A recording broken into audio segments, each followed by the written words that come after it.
ಶ್ರೀಗುರುಭ್ಯೋ ನಮಃ. ಹರಿ ಓಂ. ವ್ಯಾಸಾಯ ಭವನಾಶಾಯ ಶ್ರೀಶಾಯ ಗುಣರಾಶಯೇ ಹೃದಯಾಯ ಶುದ್ಧವಿದ್ಯಾಯ ಮಧ್ವಾಯ ಚ ನಮೋ ನಮಃ. ವಿಷ್ಣುತೀರ್ಥಕಲ್ಪವೃಕ್ಷೋ ವಿಷ್ಣುತೀರ್ಥಶ್ಚ ಕಾಮಧುಕ್ ಚಿಂತಾಮಣಿರ್ವಿಷ್ಣುತೀರ್ಥೋ ಯತೀಂದ್ರಃ ಸರ್ವಕಾಮದಃ. ಶ್ರೀಗುರುಭ್ಯೋ ನಮಃ. ಹರಿ ಓಂ. ಅಧಿಕ ಜ್ಯೇಷ್ಠ ಮಾಸದ ಅಂಗವಾಗಿ ಮಾದನೂರು ಶ್ರೀ ವಿಷ್ಣುತೀರ್ಥರ ಸನ್ನಿಧಾನದಲ್ಲಿ ಒಂದು ತಿಂಗಳ ಕಾಲ ನಿರಂತರವಾದಂತಹ ಭಾಗವತ ಜ್ಞಾನಯಜ್ಞವನ್ನು ಆಯೋಜಿಸಲಾಗಿದೆ. ಅದರ ಅಂಗವಾಗಿ ಇಲ್ಲಿ ತನಕ ಒಟ್ಟು 4 ಸ್ಕಂದಗಳ ಪ್ರವಚನ ಪೂರ್ತಿಯಾಗಿರುತ್ತದೆ. ಇವತ್ತಿನಿಂದಾಗಿ 2 ದಿನಗಳ ಕಾಲ ಭಾಗವತದ ಪಂಚಮ ಸ್ಕಂದದ ಪ್ರವಚನ ಎಂಬುದು ನಡೆಯಲಿದೆ. ಇಂತಹ ಒಂದು ಪ್ರವಚನ ನಡೆಸಲಿಕ್ಕೆ ಬಂದಂಥವರು ನಮ್ಮವರೇ ಆದಂತಹ ಕೊಪ್ಪಳದಲ್ಲಿ ಇದ್ದುಕೊಂಡು ನಿರಂತರವಾಗಿ ಪಾಠ ಪ್ರವಚನಗಳನ್ನು ಮಾಡಿಕೊಂಡಿರುವಂತಹ ಪೂಜ್ಯ ಪ್ರಮೋದಾಚಾರ್ಯ ಪೂಜಾರಿಯವರು. ಮೂಲತಃ ಹನುಮಸಾಗರದ ನಿವಾಸಿಗಳಾದಂತಹ ಇವರು ಸುಮಾರು 13 ವರ್ಷಗಳ ಕಾಲ ಒಂದು ಜಯತೀರ್ಥ ವಿದ್ಯಾಪೀಠ, ಬೆಂಗಳೂರಿನ ಉತ್ತಾದಿ ಮಠದ ಅಂಗಸಂಸ್ಥೆಯಾದಂತಹ ಜಯತೀರ್ಥ ವಿದ್ಯಾಪೀಠದಲ್ಲಿ ವೇದಾಂತ ಗ್ರಂಥಗಳ ಅಧ್ಯಯನವನ್ನು ಮಾಡಿ ನಂತರ ಪರಮ ಪೂಜ್ಯ ಸತ್ಯಾತ್ಮತೀರ್ಥ ಶ್ರೀಪಾದಂಗಳವರಲ್ಲಿ ಶ್ರೀಮನ್ ನ್ಯಾಯಸುಧಾ ಗ್ರಂಥದ ಅಧ್ಯಯನವನ್ನು ಮಾಡಿ ನಿರಂತರ ಪಾಠ ಪ್ರವಚನದಲ್ಲಿ ಆಸಕ್ತರಾದಂಥವರು. ಮುಂದೆ ಶ್ರೀಗಳಿಂದಲೇ ಶ್ರೀಶ ಎನ್ನುವಂಥ ಅಂಕಿತವನ್ನು ಕೂಡ ಪಡೆದುಕೊಂಡು ಅನೇಕ ರೀತಿಯಾದಂತಹ ಪದಪದ್ಯಗಳನ್ನು ಕೂಡ ರಚನೆಯನ್ನು ಮಾಡಿ ಅನೇಕ ರೀತಿಯಾದಂತಹ ಒಂದು ಹಾಡುಗಳನ್ನು ಕೂಡ ರಚನೆ ಮಾಡಿದ್ದಾರೆ. ಅದಾದ ಮೇಲೆ ಆಚಮನ ಪ್ರಪಂಚ, ಪ್ರಾಣಾಯಾಮದ ಆಯಾಮ, ಫಲವಿದು ಬಾಳುವುದಕ್ಕೆ, ಕಾಲಪರ ಕ್ಷೇತ್ರ ದರ್ಶನ ಮುಂತಾದಂತಹ ಅನೇಕ ಒಂದು ಪುಸ್ತಕಗಳನ್ನು ಕೂಡ ನಮಗೆ ಜಗತ್ತಿಗೆ ನೀಡಿದ್ದಾರೆ. ಹೀಗೆ ಅನೇಕ ರೀತಿಯಾದಂತಹ ಆಧ್ಯಾತ್ಮಿಕ ಸಾಧನೆಗಳನ್ನು ಮಾಡಿ ಇದೆಲ್ಲದಕ್ಕೂ ಕೂಡ ಮುಕುಟಪ್ರಾಯವಾದಂತೆ ನಮಗೆಲ್ಲರಿಗೂ ಕೂಡ ಗೊತ್ತೇ ಇರುವಂತಹ ಸೌರಭ ದಾಸ ಸಾಹಿತ್ಯ ವಿದ್ಯಾಲಯ, ಅದು ಕೇವಲ ಕರ್ನಾಟಕ ಅಲ್ಲ ಅಥವಾ ಭಾರತ ಅಲ್ಲ, ಇಡೀ ವಿಶ್ವದಾದ್ಯಂತ ಎಲ್ಲ ಗೃಹಿಣಿಯರಿಗೂ ಕೂಡ, ವಿಶೇಷವಾಗಿ ಗೃಹಿಣಿಯರು ಅಂದರೆ ಕೆಲವರಿಗೆ ಅದು ಮನೆಯ ಪಡಸಾಲೆಗೆ ಅಡಿಗೆ ಮನೆಗೆ ಮಾತ್ರ ಮೀಸಲು ಅನ್ನುವಂಥ ಒಂದು ಭಾವನೆ ಇತ್ತು. ಆದರೆ ಅದೆಲ್ಲವನ್ನು ಕಿತ್ತು ಬಿಸಾಡಿ ಹೆಣ್ಮಕ್ಕಳಿಗೂ ಕೂಡ ಉತ್ತಮವಾದ ಜ್ಞಾನ ಸಂಪಾದನೆಗೆ ಯೋಗ್ಯವಾದಂಥ ಅವಕಾಶ ಇದೆ ಅಂತ ತೋರಿಸಿಕೊಟ್ಟು ಆ ಮೂಲಕ ಅವರಿಂದ ನಿರಂತರವಾದಂತಹ ಜ್ಞಾನ ಸಾಧನೆ ಪ್ರತಿನಿತ್ಯವೂ ಕೂಡ ಅವರಿಗೆ ಇಷ್ಟಿಷ್ಟು ಪಾಠ ಅಂದರೆ ಅದೇನೋ ಸುಮ್ಮನೆ ಒಂದು ಗುಂಪಿಗೆ ಮೀಸಲು ಅದಕ್ಕೆ ಸಿಸ್ಟಮೆಟಿಕ್ ಆದಂಥ ವ್ಯವಸ್ಥೆ ಇಲ್ಲ ಅಂತಿಲ್ಲ. ಪ್ರತಿಯೊಂದು ಕೂಡ ಸಿಸ್ಟಮೆಟಿಕ್ ಆದಂಥ ಒಂದು ವ್ಯವಸ್ಥೆಯನ್ನು ಮಾಡಿ ಬಾಲಶ್ರೀ ಈ ರೀತಿಯಾಗಿ ಒಂದು ವ್ಯವಸ್ಥೆಯನ್ನೆಲ್ಲ ಮಾಡಿ ದಾಸಶ್ರೀ, ದಾಸ ಸೌರಭ ಅಂತೆಲ್ಲ ಹೀಗೆ ಗ್ರೇಡ್ಗಳ ವ್ಯವಸ್ಥೆ ಯಾವ ರೀತಿಯಾಗಿ ಹೊರಗಿನ ಶಾಲಾ ಕಾಲೇಜುಗಳಲ್ಲೊಂದು ತರಗತಿ ವ್ಯವಸ್ಥೆ ಇರ್ತಾವೋ ಆ ರೀತಿಯಾದಂಥ ಸಿಸ್ಟಮೆಟಿಕ್ ಆದಂತಹ ತರಗತಿ ವ್ಯವಸ್ಥೆಯನ್ನು ಮಾಡಿ ಅನೇಕ ವಿದ್ವಾಂಸರ ಸಹಕಾರದ ಮೂಲಕ ಒಂದು ದಾಸ ಸಾಹಿತ್ಯದ ಪ್ರಚಾರವನ್ನು ವಿಶ್ವದೆಲ್ಲೆಡೆ ಮಾಡ್ತಾ ಇದ್ದಾರೆ. ಹೀಗೆ ಹಲವು ಸಾಧನೆಗಳ ಮೂಲಕ ಆಚಾರ್ಯ ಮಧ್ವರ ವೇದವ್ಯಾಸ ದೇವರ ಸೇವೆಯನ್ನು ವಿಶೇಷವಾಗಿ ನಡೆಸ್ತಾ ಇರುವಂತಹ ಆಚಾರ್ಯರು ತಮ್ಮ ಅನೇಕ ಒಂದು ಬ್ಯುಸಿ ಅವಧಿಯ ನಡುವೆಯೂ ಕೂಡ ವಿಷ್ಣುತೀರ್ಥರ ಮೇಲಿನ ಭಕ್ತಿಯಿಂದಾಗಿ, ನಮ್ಮೆಲ್ಲರ ಮೇಲಿನ ಅನುಗ್ರಹ ಬುದ್ಧಿಯಿಂದಾಗಿ ಈ ಒಂದು ಭಾಗವತ ಪಂಚಮಸ್ಕಂದದ ಪ್ರವಚನವನ್ನು ನಡೆಸಲಿಕ್ಕೆ ಅಂತ ಆಗಮಿಸಿದ್ದಾರೆ. ಅವರಿಗೆ ನಿಮ್ಮೆಲ್ಲರ ಪರವಾಗಿ ಭಕ್ತಿ ನಮಸ್ಕಾರ ಪೂರ್ವಕ ಸ್ವಾಗತ. ಈ ಒಂದು ವಿಶೇಷವಾದಂತಹ ಪಂಚಮಸ್ಕಂದದ ಸಂಪೂರ್ಣ ಸೇವೆಯನ್ನು ಒಟ್ಟು 3 ಜನ ಸಲ್ಲಿಸಿದ್ದಾರೆ. ಒಬ್ಬರು ಶ್ರೀನಿವಾಸ ಸೊಂಡೂರ್ ಅಂತ, ಇನ್ನೊಬ್ಬರು ನಮ್ಮ ಅರ್ಚಕರೇ ವಂಶೀಯರೇ ಆದಂತಹ ವ್ಯಾಸರಾಜ ಪೂಜಾರ್ ಮಾದನೂರಿಯವರು, ಇನ್ನೊಬ್ಬರು ದೂರದ ಕ್ಯಾಲಿಫೋರ್ನಿಯಾ ನಿವಾಸಿಗಳಾದಂತಹ ಯತಿನ್ ರಾಮರಾಜ್ ಎನ್ನುವಂಥವರು. ಒಟ್ಟು 3 ಜನ ಈ ಒಂದು ಸಮಗ್ರ ಭಾಗವತದ 5ನೇ ಸ್ಕಂದದ ಪ್ರವಚನ ಸೇವೆಯನ್ನು ಸಲ್ಲಿಸಿದ್ದಾರೆ. ಅದಾದ ಮೇಲೆ 1 ದಿವಸದ ಪೂರ್ಣ ಸೇವೆ ಅಂತ ಇದನ್ನು ಪುಣೆಯ ನಿವಾಸಿಗಳಾದಂತಹ ಪ್ರಹ್ಲಾದ ವಿಜಯಾಚಾರ್ ಪುರೋಹಿತನವರು ಸಲ್ಲಿಸಿದ್ದಾರೆ. ಎಲ್ಲರಿಗೂ ಕೂಡ ಪರಮಾತ್ಮ ವಿಶೇಷ ಆಯುರಾರೋಗ್ಯಗಳನ್ನು ಕೊಟ್ಟು ಕಾಪಾಡಲಿ ಅಂತ ಪ್ರಾರ್ಥನೆಯನ್ನು ಮಾಡ್ತಾ ಆಚಾರ್ಯರು ತಮ್ಮ ಪ್ರವಚನವನ್ನು ಪ್ರಾರಂಭ ಮಾಡಬೇಕಾಗಿ ಅವರಲ್ಲಿ ಪ್ರಾರ್ಥನೆ ಮಾಡ್ತಾ ಇದ್ದಾರೆ.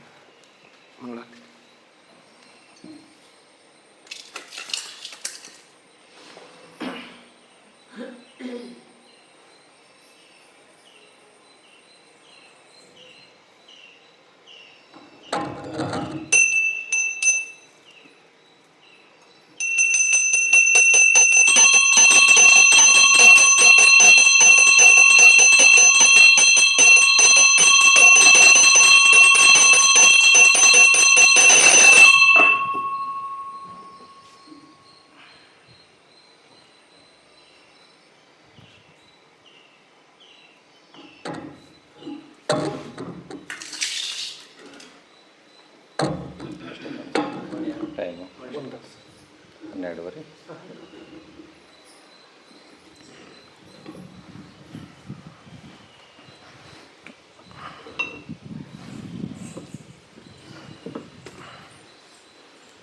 ಶ್ರೀ ಗುರುಭ್ಯೋ ನಮಃ. ಹರಿ ಓಂ.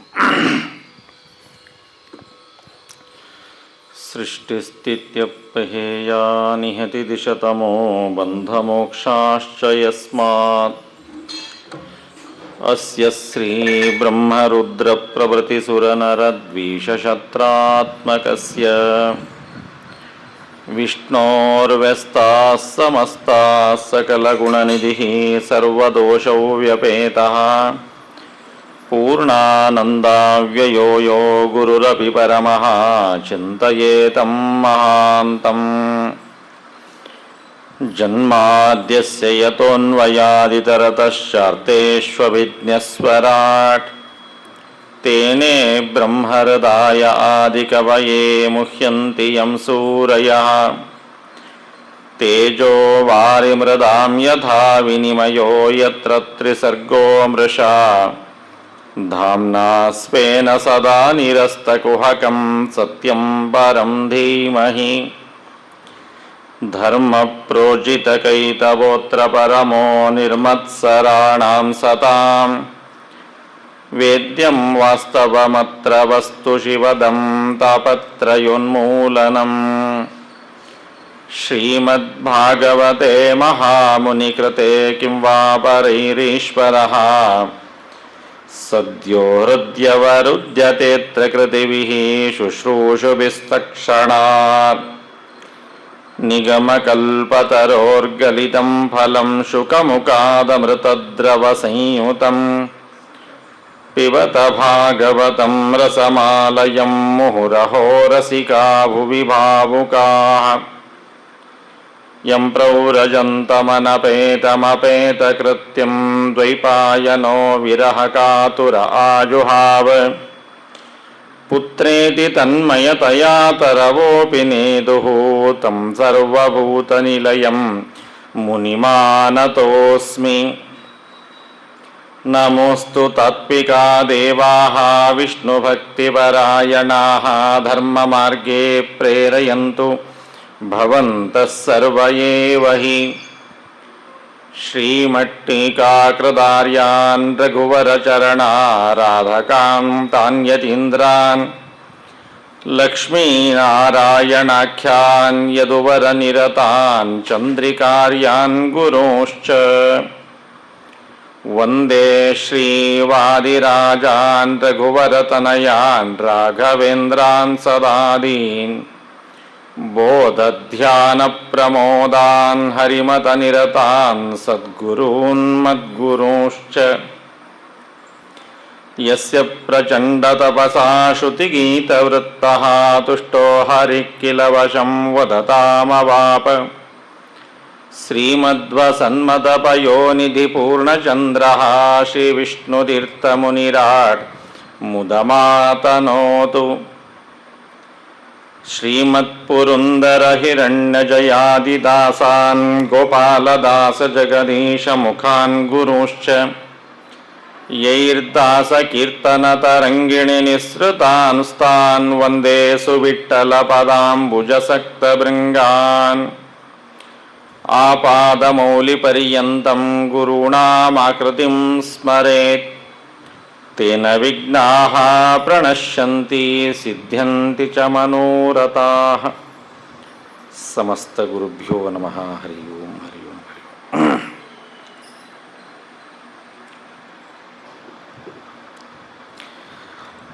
ಪರಮ ಪವಿತ್ರವಾದ ಪರ್ವಕಾಲ ಅಧಿಕ ಮಾಸ ಎಲ್ಲ ರೀತಿಯ ಪುಣ್ಯವನ್ನು ಸಾಧನೆಯನ್ನು ಅಧಿಕ ಮಾಡುವ ಮಾಸ. ಈ ಅಧಿಕ ಮಾಸದಲ್ಲಿ ಭಕ್ತಿಯಾ ಭಾಗವತಂ ಶ್ರೋತವ್ಯಂ ಸ್ಪಷ್ಟವಾಗಿ ನಮಗೆ ವ್ಯಾಸರು ತಿಳಿಸಿಕೊಡ್ತಾರೆ. ಶ್ರೀಮದ್ ಭಾಗವತವನ್ನು ಭಕ್ತಿಯಿಂದ ಶ್ರವಣ ಮಾಡಿ. ಯಾವಾಗ ಪುರುಷೋತ್ತಮ ಮಾಸ ಬರುತ್ತೆ ಆಗ ಪುರುಷೋತ್ತಮ ಕೃಷ್ಣ ಬೇರೆ ಅಲ್ಲ, ಆ ಕೃಷ್ಣನೇ ಭಾಗವತದ ರೂಪದಲ್ಲಿ ಇವತ್ತು ನಮ್ಮ ಮನೆಗೆ ನಮ್ಮ ಮನಸ್ಸಿಗೆ ಬಂದಾನೆ. ಶ್ರೀಮದ್ ಭಾಗವತಾಖ್ಯೋಯಂ ಪ್ರತ್ಯಕ್ಷ ಕೃಷ್ಣ ಏವ ಹಿ. ಸಾಕ್ಷಾತ್ ಕೃಷ್ಣನೇ ಈ ಒಂದು ಕಲಿಯುಗದೊಳಗೆ ನಮ್ಮೆಲ್ಲರಿಗೂ ಅನುಗ್ರಹ ಮಾಡುವುದಕ್ಕಾಗಿ ಭಾಗವತದ ರೂಪದಲ್ಲಿ ಬಂದಂತಹ ವ್ಯಕ್ತಿ. ನಮ್ಮೆಲ್ಲರ ಮಹಾಭಾಗ್ಯ ಬದರಿನಾರಾಯಣನ ಸನ್ನಿಧಾನ, ಪ್ರಾಣದೇವರು, ಪಂಚಮುಖಿ ರುದ್ರದೇವರು ಭಾಗವತವನ್ನು ತಮ್ಮ ಜೀವನದಲ್ಲಿ ನಡೆದು ನುಡಿದು ಕಣಗಳಲ್ಲಿ ತುಂಬಿಕೊಂಡಂತಹ ಸಾರೋದ್ಧಾರಕಾರರಾದ ವಿಷ್ಣುತೀರ್ಥರ ದಿವ್ಯವಾದ ಸನ್ನಿಧಾನ. ದೇಶವೂ ಪರಮ ಪವಿತ್ರವಾಗಿದೆ, ಕಾಲವೂ ಪರಮ ಪವಿತ್ರವಾಗಿದೆ. ಶ್ರೇಷ್ಠವಾದ ದೇಶ, ಶ್ರೇಷ್ಠವಾದ ಕಾಲ. ಇಂತಹ ಜ್ಯೇಷ್ಠ ಮಾಸದ ಜ್ಯೇಷ್ಠ ಕಾಲದಲ್ಲಿ, ಜ್ಯೇಷ್ಠ ದೇಶದಲ್ಲಿ ಜ್ಯೇಷ್ಠ ಕಾರ್ಯ ನಡೀತಾ ಇದೆ. ಭಾಗವತದ ಶ್ರವಣ ಮಾಡಬೇಕು ಅಂದರೆ 1 ಜನ್ಮ 2 ಜನ್ಮದ ಪುಣ್ಯ ಸಾಲದು, ಕೋಟಿ ಜನ್ಮಾರ್ಜಿತಂ ಪುಣ್ಯಂ ಅಂತ ತಿಳಿಸ್ತಾರೆ. 1 ಕೋಟಿ ಜನ್ಮದ ಪುಣ್ಯ ಇದ್ದದ್ದಕ್ಕಾಗಿ ನಾವೆಲ್ಲರೂ ಒಂದು ಶ್ಲೋಕವನ್ನು ಕೇಳೋದಕ್ಕೆ, ಹೇಳೋದಕ್ಕೆ ಅವಕಾಶವನ್ನು ಪಡೀತಾ ಇದ್ದೇವೆ. ಅಂತಹ ಶ್ರೇಷ್ಠವಾದ ಭಾಗವತವನ್ನು ತಾವೆಲ್ಲರೂ ನಿತ್ಯ ಕೇಳ್ತಾ ಇದ್ದೀರಿ. ದೊಡ್ಡ ಪುಣ್ಯ, ದೊಡ್ಡ ಭಾಗ್ಯ. ನಿಮ್ಮಷ್ಟು ಪುಣ್ಯ ನನಗಿಲ್ಲ. ದಿವಸ ಬಂದು ಇಲ್ಲಿ ಗುರುಗಳ ದರ್ಶನ ಮಾಡಿಕೊಂಡು ಈ ಸನ್ನಿಧಾನದಲ್ಲಿ ನಮಗೆ ಸಾಧನೆ ಮಾಡುವ ಸೌಭಾಗ್ಯ 2 ದಿವಸ ಹರಿಯಾಚಾರ ಅನುಗ್ರಹ ಮಾಡಿದ್ದಾರೆ. ಅವರು ಏನೇನೋ ಪರಿಚಯ ಹೇಳಿದ್ರು, ನಾ ಏನು ಹೇಳಬೇಡ ಅಂತ ಅಂದಿದ್ದೆ. ಒಂದೇ ಸಾಕು, ವಿಷ್ಣು ತೀರ್ಥರ ಸನ್ನಿಧಾನಕ್ಕೆ ಹತ್ತಿರ ಇದ್ದವರು ನಮ್ಮವರು ಸಾಕು. ಇದಕ್ಕಿಂತ ಹೆಚ್ಚು ನನಗೆ ಬೇಕಾಗಿದ್ದಿಲ್ಲ. ಇರಲಿ, ಅಭಿಮಾನ ಪ್ರೀತಿ ಅವರ ಬಾಯಿಹರಿಕೆಯಿಂದ ಇನ್ನೂ ಹೆಚ್ಚಿನ ಸಾಧನೆಗಳಾಗಲಿ ಅಂತ ಪ್ರಾರ್ಥನೆಯನ್ನು ಮಾಡ್ತಾ, ಭಾಗವತದ ಮಹಿಮೆಯನ್ನು, ಭಾಗವತದ ಗರಿಮೆ ಹಿರಿಮೆಗಳನ್ನು ಹೇಳ್ತಾ ಹೋದರೆ ಅದೇ ಒಂದು ಸಪ್ತಾಹ ಆಗತ್ತೆ. ಅಷ್ಟು ಸಮಯ ಈಗಿಲ್ಲ. ಈಗಾಗಲೇ 4 ಸ್ಕಂದಗಳನ್ನು ತಾವೆಲ್ಲರೂ ಕೇಳಿದ್ದೀರಿ. ಅನೇಕ ವಿದ್ವಾಂಸರು ಅದರ ಬಗ್ಗೆ ಹೇಳಿರಬಹುದು. ಈ ಭಾಗವತವನ್ನು ಶ್ರವಣ ಮಾಡಬೇಕಾದಾಗ ನಾವೆಲ್ಲರೂ ಚಿಂತನೆ ಮಾಡಲೇಬೇಕಾದದ್ದು, ಯಾಕೆ ನಾವು ಭಾಗವತವನ್ನು ಕೇಳಬೇಕು ಅನ್ನೋದನ್ನು ವಿವಿಧ ಪುರಾಣಗಳಲ್ಲಿ ತಿಳಿಸಿಕೊಡ್ತಾ ಆಶ್ಚರ್ಯ ಅಂದರೆ, ವೇದವ್ಯಾಸ ದೇವರು 17 ಪುರಾಣಗಳನ್ನು ರಚನೆ ಮಾಡಿದರೂ ಪೂರ್ಣವಾದ ತೃಪ್ತಿಯನ್ನು ತೋರಿಸಲಿಲ್ಲಂತೆ ನಿತ್ಯ ತೃಪ್ತರಾದವರು. ಯಾವಾಗ ಭಾಗವತ ರಚನೆ ಆಯಿತು, ಮುದಮಾಪ ದೇವ, ನಿತ್ಯ ತೃಪ್ತನಾದ ಆನಂದಪೂರ್ಣನಾದ ವೇದವ್ಯಾಸ ದೇವರಿಗೆ ಭಾಗವತವನ್ನು ರಚನೆ ಮಾಡಿದ ಮೇಲೆ ತೃಪ್ತಿ ತಂದಿದೆ ಅಂತ ಹೇಳಬೇಕಾದರೆ, ಯಾವಾಗಲೂ ತೃಪ್ತನಾದವನಿಗೂ ತೃಪ್ತಿ ಕೊಡತ್ತೆ ಅಂದರೆ ಅತೃಪ್ತರಾದ ನಮ್ಮಂಥವರಿಗೆ ಭಾಗವತ ಎಷ್ಟು ಅವಶ್ಯಕ ಇದೆ. ಹುಟ್ಟೋದು 18ನೇ ಪುರಾಣ, ಲಾಸ್ಟ್ ಪುರಾಣ ಹುಟ್ಟಿತ್ತು. ಆದರೆ ವ್ಯಾಸರು ಹೇಳ್ತಾರೆ, ಪ್ರಥಮಂ ಭಾಗವತಂ ಜ್ಞೇಯಂ. ಇವತ್ತು ಎಷ್ಟೋ ಜನರಿಗೆ ನನ್ನಿಂದ ಹಿಡ್ಕೊಂಡು 18 ಪುರಾಣಗಳ ಹೆಸರು ಗೊತ್ತಿಲ್ಲರಿ. ಆ 17 ಪುರಾಣಗಳ ಹೆಸರು ನಮಗೆ ತಿಳಿದಿಲ್ಲ. ಆದರೆ ಭಾಗವತ ಮಾತ್ರ ಮೇಲಿಂದ ಮೇಲೆ ಕೇಳ್ತಾ ಇರ್ತೇವೆ. ಏನೋ ಸಪ್ತಾಹ ಅಂತ ಕೇಳ್ತೇವೆ, ಪ್ರೋಷ್ಠಪದಿ ಅಂತ ಕೇಳ್ತೀವಿ, ಎಲ್ಲದಕ್ಕೂ ಕೇಳ್ತೀವಿ. ಬಹಳ ವಿಚಿತ್ರ ಅಂದರೆ, ಕೆಲವು ಮಂತ್ರಗಳನ್ನು, ಕೆಲವು ಸಂಪ್ರದಾಯಗಳನ್ನು ಕೆಲವು ಸಮಯದಲ್ಲಿ ಮಾತ್ರ ಬಳಸಬೇಕು. ಶ್ರಾದ್ದದ ಮಂತ್ರಗಳನ್ನು ವಿವಾಹದಲ್ಲಿ ಹೇಳೋಂಗಿಲ್ಲ, ವಿವಾಹದ ಮಂತ್ರ ಶ್ರಾದ್ದದಲ್ಲಿ ಹೇಳೋಂಗಿಲ್ಲ. ಅವ್ಯವಸ್ಥೆ ಮಾಡಿದರೆ ಮಂದಿ ಕಡೆ ಬಯಸ್ಕೋಬೇಕಾಗ್ತದೆ, ಪಾಪ ಹೆಚ್ಚು ಮಾಡ್ಕೋಬೇಕಾಗ್ತದೆ. ಆದರೆ ಭಾಗವತ ಮಾತ್ರ ಯಾವಾಗ ಹೇಳಬೇಕು ಅಂತ ಕೇಳಿದರೆ ಭಾಗವತವೇ ನಮಗೆ ಅಷ್ಟಮ ಸ್ಕಂದದಲ್ಲಿ ನೆನಪಿಸಿಕೊಡ್ತದೆ. 3 ಸಂದರ್ಭದಲ್ಲಿ ಹೇಳಿ, ದೈವೇ ಪಿತ್ರೇ ಚ ಮಾನುಷೆ. ಮನೆಯೊಳಗೆ ಏನಾದರೂ ದೇವತಾ ಕಾರ್ಯ ನಡೆದಿದೆಯಾ, ಭಾಗವತ ಹೇಳಿಸ್ರಿ. ಪಿತೃಕಾರ್ಯ ನಡೆದಿದೆಯಾ, ಭಾಗವತ ಹೇಳಿಸಿ. ಮಾನುಷ ಕಾರ್ಯ, ಏನೋ ಹುಟ್ಟಿದಬ್ಬ, ವಿವಾಹ ಮಹೋತ್ಸವ, ಶಾಂತಿ, ಆ ಸಂದರ್ಭದಲ್ಲೂ ಭಾಗವತ ಹೇಳಿಸಿ. ಮತ್ತು ಉಳಿತೇನು, ಇರೋದೇ 3 ಪ್ರಸಂಗ. 3 ಪ್ರಸಂಗದಲ್ಲೂ ಭಾಗವತ ಹೇಳಿಸಿ ಅಂದರೆ ಒಂದೇ ಮಾತಿನಲ್ಲಿ ಕೇಳೋದಾದರೆ, ನಿತ್ಯದಲ್ಲೂ ಶ್ಲೋಕಾರ್ಧಂ ಶ್ಲೋಕಪಾದಂ ವಾ ನಿತ್ಯಂ ಭಾಗವತೋದ್ಭವಂ. ಪ್ರತಿನಿತ್ಯವೂ ಭಾಗವತದ ಶ್ರವಣವನ್ನು ಮಾಡಬೇಕು ಅನ್ನೋದನ್ನು ತಿಳಿಸಿಕೊಡುತ್ತಾರೆ. ನಿತ್ಯ ಮಾಡಲಿಕ್ಕಾಗದೆ ಹೋದರೂ ಇಂತಹ ಪರ್ವಕಾಲದ ಶ್ರೇಷ್ಠ ಪ್ರಸಂಗದಲ್ಲಾದರೂ ಮಾಡೋ ಹಾಗೆ ಆಗಬೇಕು. ಬ್ರಹ್ಮ ವಿಷ್ಣು ಮಹೇಶ್ವರರು ಸೇರಿದ ಆ ದಿವ್ಯವಾದ ಪ್ರಸಂಗವನ್ನ, ಆ ಪ್ರಸಂಗದಲ್ಲಿ ಕೊಟ್ಟ ಅಮೃತ ಈ ಭಾಗವತ ಅಮೃತ. ಯಾಕೆ? ಬರೆದಂತಹ ವ್ಯಕ್ತಿ ವೇದವ್ಯಾಸದೇವರು, ಸಾಕ್ಷಾತ್ ನಾರಾಯಣ. ಕೇಳಿದ ಮೊದಲ ವ್ಯಕ್ತಿ ಶುಕಾಚಾರ್ಯರು, ಸಾಕ್ಷಾತ್ ರುದ್ರದೇವರು. ದೇವರ ಬಾಯಿಂದ ಕೇಳಬೇಕಾದಾಗ ಡೈರೆಕ್ಟ್ ಆಗಿ ದೇವರ ಬಾಯಿಂದ ಸಿಗತ್ತೆ ಅಂದ್ರೆ ಅದನ್ನ ನಾ ಪಡಿಬೇಕು ಅಂತ ತಮ್ ವಾಯು ಪ್ರವಿವೇಶ, ಅಲ್ಲಿ ವಾಯುದೇವರು ಪ್ರವೇಶವನ್ನ ಮಾಡ್ತಾರೆ. ಹಾಗಾದರೆ ಬ್ರಹ್ಮ ವಿಷ್ಣು ಮಹೇಶ್ವರ 3 ಜನರ ಸಮಾಗಮದಲ್ಲಿ ಸಿದ್ಧವಾದ ಅಮೃತ ಅದು ಭಾಗವತ ಅಮೃತ. ಇಂತಹ ಭಾಗವತದ ಅಮೃತವನ್ನ ಯಾವ ರೀತಿಯಾಗಿ ಪಾನ ಮಾಡಬೇಕು ಅನ್ನೋದು ನಮಗೆ ಗೊತ್ತಿಲ್ಲ. ಪರೀಕ್ಷಿತನಿಗೆ ಶುಕಾಚಾರ್ಯ ಉಪದೇಶ ಮಾಡಲಿಕ್ಕೆ ಬಂದಾಗ ಇಂದ್ರ ಹೇಳಿದ, ಯಾಕೆ ಹೋಗ್ತೀರಿ ಬಿಡ್ರಿ ಅಲ್ಲೆಲ್ಲ, ಭೂಲೋಕದ ಜನರಿಗೆ ಭಾಗವತದ ಬೆಲೆ ಗೊತ್ತಿಲ್ಲ. ನೀವೇನಾದರೂ ಭೂಲೋಕದೊಳಗೆ ಭಾಗವತವನ್ನ ಕೊಟ್ಟು ಬಿಟ್ರೆ ಮಂಗನ ಕೈಯಲ್ಲಿ ಮಾಣಿಕ್ಯ ಕೊಟ್ಟ ಹಾಗೆ ಆಗತ್ತೆ. ಅದಕ್ಕಾಗಿ ಅದು ಬೇಡ, ನಮಗೆ ಕೊಡಿ. ಈ ಭಾಗವತ ಎಂಬ ಕೃಷ್ಣನ ಪ್ರತಿಮೆಯನ್ನ ನವರತ್ನ ಖಚಿತವಾದ ಮಂಟಪದಲ್ಲಿ ಇಟ್ಟು ಪೂಜಿಸ್ಬೇಕ್ರಿ. ಸಾಕ್ಷಾತ್ ಕೃಷ್ಣನೇ ಬಂದಾಗ ಯಾವ ಉತ್ಸಾಹ ಭಕ್ತಿ ವಿಶ್ವಾಸ ತೋರಿಸ್ಬೇಕು ಹಾಗೆ ಕಾಣಬೇಕು. ನಮಗೆಲ್ಲದು ಆಗ್ತಾನೇ ಇಲ್ಲ. ಅದಕ್ಕಾಗಿ ಇಂದ್ರ ಹೇಳಿದ, ಈ ಒಂದು ಭಾಗವತವನ್ನ ಮನುಷ್ಯರ ಕೈಯಲ್ಲಿ ಕೊಟ್ಟರೆ ಅದಕ್ಕೆ ಎಷ್ಟು ಗೌರವ ಕೊಡಬೇಕು ಅಷ್ಟು ಕೊಡುವುದಿಲ್ಲ. ನಮ್ಮ ಕೈಯಲ್ಲಿ ಕೊಡಿ, ನಾವು ಅದನ್ನು ವ್ಯವಸ್ಥೆ ಮಾಡ್ಕೊಳ್ತೀವಿ. ಇಲ್ಲಪ್ಪ ನಮಗೆ ಅನಿವಾರ್ಯ ಪರಿಸ್ಥಿತಿ ಅದ, ಶುಕಾಚಾರ ಹತ್ರ ಪರೀಕ್ಷಿತನ ಹತ್ರ ಹೋಗಲೇಬೇಕಾಗ್ಯದ. ಯಾಕ ಅಲ್ಲಿ ಹೇಳ್ರಿ, ನಡೀತದೆ. ಪರೀಕ್ಷಿತನ ಹತ್ರ ಹೋಗಲೇಬೇಕಾಗ್ಯದ. ಯಾಕೆ ಅಂದ್ರೆ ಕಾರಣ ಇಷ್ಟೇ. ಹೇಳ್ತಾರೆ ಶುಕಾಚಾರ್ಯರು, ನನಗೇನೋ ಪರೀಕ್ಷಿತ ಏನೋ ಒಂದು ರೇಷ್ಮೆ ಮಡಿ ಕೊಡ್ತಾನ, ಬೆಳ್ಳಿ ತಮಗೆ ತಲೆ ಕೊಡ್ತಾನ, ಅದಕ್ಕಾಗಿ ನಾ ಹೋಗ್ತೀನಿ ಅಂತ ತಿಳ್ಕೊಳ್ಬೇಡ. ಬಟ್ಟೆ ಉಡುವವರಿಗೆ ರೇಷ್ಮೆ ಬಟ್ಟಿನೋ ಅಂಚಿನ ಬಟ್ಟಿನೋ ವಿಚಾರ. ಬಟ್ಟೆನೇ ಉಡದೇ ಇರುವಂತಹ ದಿಗಂಬರರಾದಂತಹ ಶುಕಾಚಾರ್ಯರಿಗೆ ಯಾವ ಬಟ್ಟೆ ಕೊಟ್ರೇನು ಬಿಟ್ರೇನು ಮುಟ್ಟೋದೇ ಇಲ್ಲ. ಹಾಗಾದ್ರೆ ಹೋಗ್ತಾ ಇರುವ ಉದ್ದೇಶ ಏನು?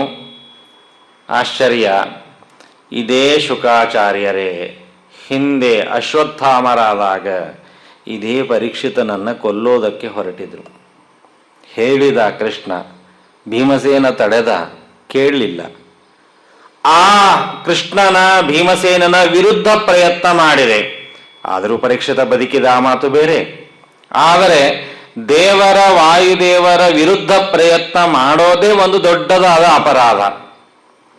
ಈಗ ಆ ಅಪರಾಧವನ್ನು ತಿದ್ದಿಕೊಳ್ಳಬೇಕು ಅಂದ್ರೆ ಯಾವ ಕಾರಣಕ್ಕಾಗಿ ನಾನು ಈ ಸಿಟ್ಟನ್ನ ತಪ್ಪನ್ನ ಮಾಡಿದ್ದೆ ಪರೀಕ್ಷಿತನಿಗೋಸ್ಕರವಾಗಿ, ಇವತ್ತು ಅದೇ ಪರೀಕ್ಷಿತನನ್ನೇ ಉದ್ಧಾರ ಮಾಡಿಬಿಟ್ರೆ ನಮಗೆ ಆ ಕೃಷ್ಣನ ಅನುಗ್ರಹ, ವಾಯುದೇವರ ಅನುಗ್ರಹ ಆಗತ್ತೆ. ಅದಕ್ಕಾಗಿ ನಾನು ಹೋಗಲೇಬೇಕು. ಸರಿ, ಹಂಗಾರೆ ಒಂದು ಕೆಲಸ ಮಾಡ್ರಿ, ನಿಮಗೇನು ಈಗ ಪರೀಕ್ಷಿತನಿಗೆ ಅನುಗ್ರಹ ಮಾಡಿ ಮತ್ತೆ ಕೃಷ್ಣನನ್ನ ವಾಯುದೇವರನ್ನ ಸ್ವಲ್ಪ ಹೊಂದಿಸ್ಕೊಳ್ಬೇಕಲ್ಲ. ನಾವು ದೇವಲೋಕದ ಅಮೃತ ಕೊಡ್ತೀವಿ, ಅದನ್ನು ತಗೊಂಡು ಹೋಗ್ರಿ. ಹೆಂಗಿದ್ರು ಈಗ ತಕ್ಷಕ ಬಂದು ಕಚ್ಚವ ಇದ್ದಾನ, ಅಮೃತ ಕುಡಿಸಿಬಿಟ್ರೆ ಪರೀಕ್ಷಿತ ಬದುಕಿಬಿಡ್ತಾನ. ನಿಮಗ ಪರೀಕ್ಷಿತನನ್ನ ಬದುಕಿಸಿದ ಹಾಗೆ ಆಯಿತು, ಜೊತೆಗೆ ಕೃಷ್ಣನ ವಾಯುದೇವರ ಅನುಗ್ರಹ ಆಯಿತು, ಭಾಗವತ ನಮಗುಳಿತು. ಒಂದು ವೇಳೆ ನಮ್ಮಂಥವ್ರಾಗಿದ್ರೆ ಚಲೋ ಪ್ಲಾನ್ ಅದಾರ, ಹಂಗಾರ ಬೆಸ್ಟ್ ಕೆಲಸ ಅಂತೇನು ಅಲ್ಲೇ ಒಪ್ಪಿಕೊಂಡು ಇಟ್ಕೊಂಡ್ಬಿಡ್ತಿದ್ವಿ ಏನೋ. ಆದರೆ ಶುಕಾಚಾರ ಹಂಗೆ ಮಾಡಲಿಲ್ಲ. ಅದಕ್ಕಾಗಿ ನಾವು ಬದುಕಿದ್ವಿ ರೀ.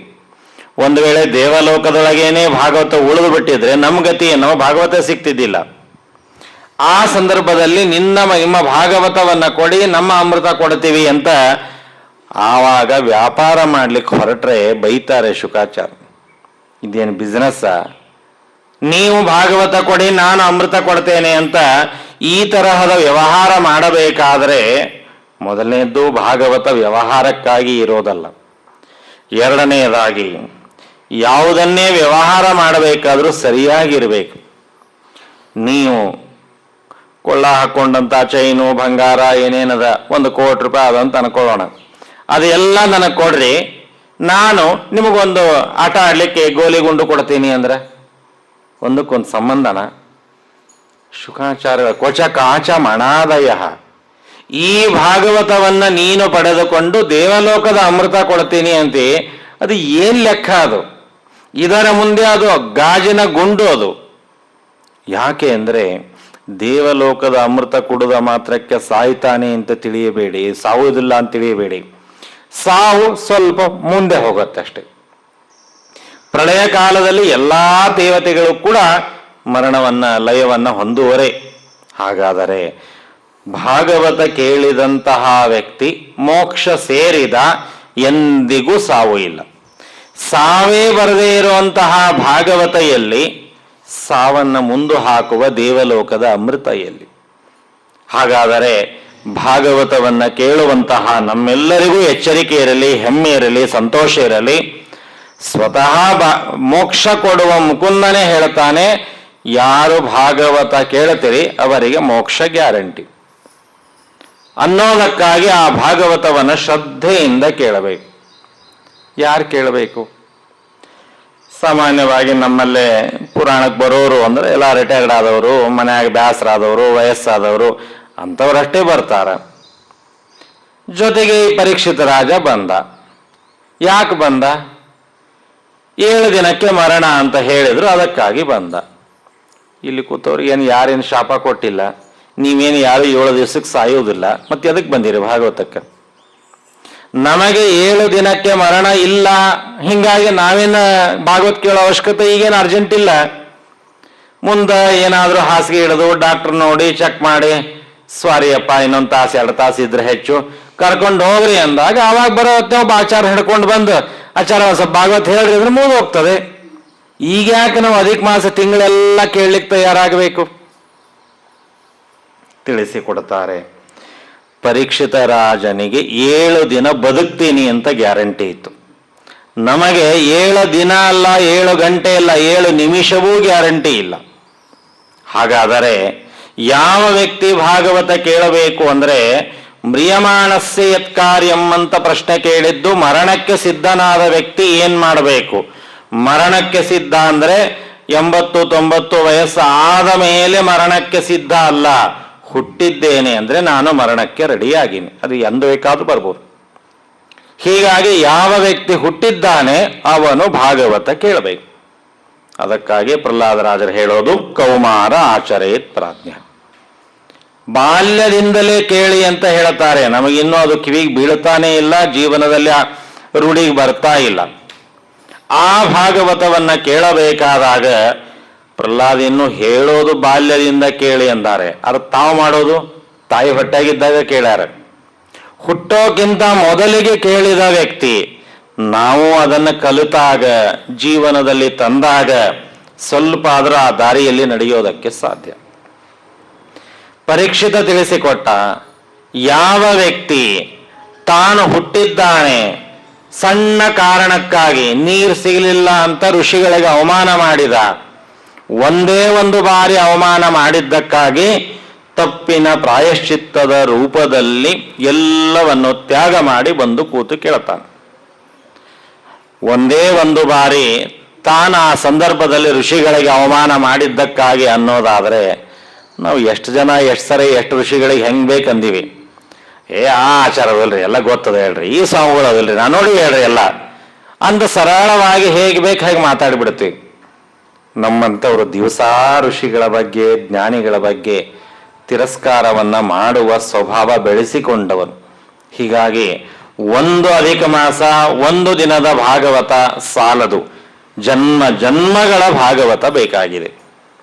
ಜೊತೆಗೆ ಗೋಕರ್ಣೋಪಾಖ್ಯಾನದಲ್ಲೂ ತಿಳಿಸುವ ಹಾಗೆ ಮರಣದ ನಂತರದಲ್ಲೂ ಭಾಗವತ ಕೇಳಿದವ. ಹುಟ್ಟುವ ಮೊದಲು ಪ್ರಹ್ಲಾದ ರಾಜರು ಕೇಳಿದರು, ಹುಟ್ಟಿದ ಮೇಲೆ ಪರೀಕ್ಷಿತ ರಾಜರು ಕೇಳಿದರು, ಸತ್ತ ಮೇಲೆ ದುಂದುಕುಮಾರ ಕೇಳಿದ. ಇವೆಲ್ಲ ಪುರಾಣದ ಇತಿಹಾಸಗಳು ನಮಗೆ ಎಚ್ಚರಿಕೆಯನ್ನು ಕೊಡುತ್ತದೆ. ತಾಯಿಯ ಹೊಟ್ಟೆಯಲ್ಲಿ ಇದ್ದಾಗ ಕೇಳಿ, ಸಣ್ಣ ಮಕ್ಕಳಾದಾಗ ಪ್ರಹ್ಲಾದ ಧ್ರುವನ ಹಾಗೆ ಇದ್ದಾಗ ಕೇಳಿ, ದೊಡ್ಡದಾದ ಅಧಿಕಾರ ಇದ್ದರೂ ಅದನ್ನ ತ್ಯಾಗ ಮಾಡಿದಾಗ ರಿಟೈರ್ಡ್ ಆದಾಗಾದರೂ ಕೇಳಿ, ಕೊನೆಗೆ ಮರಣ ಹೊಂದಿದ ಮೇಲಾದರೂ ಕೇಳಿ. ಕೊನೆಯದು ನಮ್ಮ ಕೈಯಾಗಿಲ್ರಿ. ನಾ ಮರಣ ಹೊಂದಿದ ಮೇಲೆ ಕೇಳಬೇಕು ಅಂದ್ರೆ ಯಾರು? ನಾಳೆ ಏನಾದರೂ ಆಚಾರ ಮನೆಗೆ ಬಂದು ಯಾವುದೋ ಪಿಶಾಚಿನ ಡೈರೆಕ್ಟ್ ಆಗಿ ಬಂದು, ಆಚಾರ ನಾನು ಪಿಶಾಚಿ ಬಂದೀನಿ, ನೀವು ಪುರಾಣ ಕೇಳಬೇಕು ಅಂತ ತಯಾರಿದ್ರಿ ಅಂದ್ರೆ ಯಾವ ಆಚಾರ ಹೇಳಲಿಕ್ಕೆ ತಯಾರಾಗ್ತಿ? ದೆವ್ವನೇ ಬಂದು ಪಿಶಾಚಿ ಭೂತ ಬಂದು ಪುರಾಣ ಕೇಳ್ತಾ ಅಂದ್ರೆ ಎಲ್ಲರೂ ಗಾಬರಿಯಾಗಿ ಓಡಿ ಹೋಗ್ತೀವಿ. ಹಾಗಾದರೆ ಮುಂದೆ ಏನದನೋ ಎಂತ ನಮ್ಮ ಹಣೆವಾರ. ಈಗಲೇ ನಮ್ಮ ಪುಣ್ಯವನ್ನ ಬುತ್ತಿಯನ್ನ ಕಟ್ಟಿಟ್ಟುಕೊಳ್ಳಬೇಕು. ಆ ಕಾರಣಕ್ಕಾಗಿ ಭಾಗವತದ ಶ್ರವಣವನ್ನ ಮಾಡಲೇಬೇಕು ಅನ್ನುವ ದೀಕ್ಷೆ, ಶ್ರದ್ಧೆ, ಭಕ್ತಿ ತುಂಬಿಕೊಂಡು ಪಂಚಮಸ್ಕಂದದ ಪ್ರಾರಂಭದಲ್ಲಿ ರಾಜೋವಾಚ ಪ್ರಿಯವ್ರತೋ ಭಾಗವತ ಆತ್ಮ ರಾಮ ಕಥಂ ಮುನೆ ಗ್ರಹೇ ಅರಮತಯನ್ಮೂಲ ಕರ್ಮಬಂಧ ಪರಾಭವ. ಮನುರಾಜ 5 ಜನ ಮಕ್ಕಳನ್ನ ಪಡೆದವ, 2 ಗಂಡು 3 ಹೆಣ್ಣು. ಪ್ರಿಯವ್ರತ, ಉತ್ತಾನಪಾದ 2 ಗಂಡು. ಉತ್ತಾನಪಾದನ ವಂಶ ಸಣ್ಣ ವಂಶ. ಹಿಂಗ ಸಣ್ಣ ಕೆಲಸ ಮೊದಲು ಮುಗಿಸ್ಬಿಡ್ಬೇಕು, ದೊಡ್ಡದನ್ನ ಆಮೇಲೆ ಲಾಸ್ಟಿಗೆ ಇಟ್ಕೋಬೇಕು, ಅಂದ್ರೆ ಭಾಳ ಟೈಮ್ ತಗೋತದೆ. ಆ ಕಾರಣಕ್ಕಾಗಿ ಸಣ್ಣ ವಂಶವನ್ನ ಮೊದಲಿಗೆ ಚತುರ್ಥ ಸ್ಕಂದದಲ್ಲಿ ಅದನ್ನು ಮುಗಿಸಿ ಈಗ ಪ್ರಿಯವ್ರತನ ಕಥೆಯನ್ನ ಪಂಚಮ ಸ್ಕಂದದಿಂದ ತಿಳಿಸಿಕೊಡುತ್ತಾರೆ. ಅವನ ವಂಶದ ಚರಿತೆಯನ್ನು ಹೇಳ್ತಾರೆ. ಭಾಗವತದಲ್ಲಿ ಬರುವ ಒಂದೊಂದು ಹೆಸರುಗಳು ಎಷ್ಟು ಸ್ವಾರಸ್ಯ ಇದೆ ರೀ. ಆ ಹೆಸರು ಸುಮ್ಮನೆ ನಮ್ಮ ಹಾಗೆ ಇಟ್ಟ ಹೆಸರಲ್ಲ ಅವು. ಪ್ರತಿಯೊಂದು ಹೆಸರುಗಳಲ್ಲೂ ಅವರ ಜೀವನದ ಪರಿಚಯ ಉಂಟು. ಪ್ರತಿಯೊಂದು ಹೆಸರುಗಳು ನಮಗೆ ದೊಡ್ಡದಾದ ಪಾಠವನ್ನ ಕಲಿಸುವ ಒಂದು ಪಠ್ಯ ಪುಸ್ತಕ ಅದು.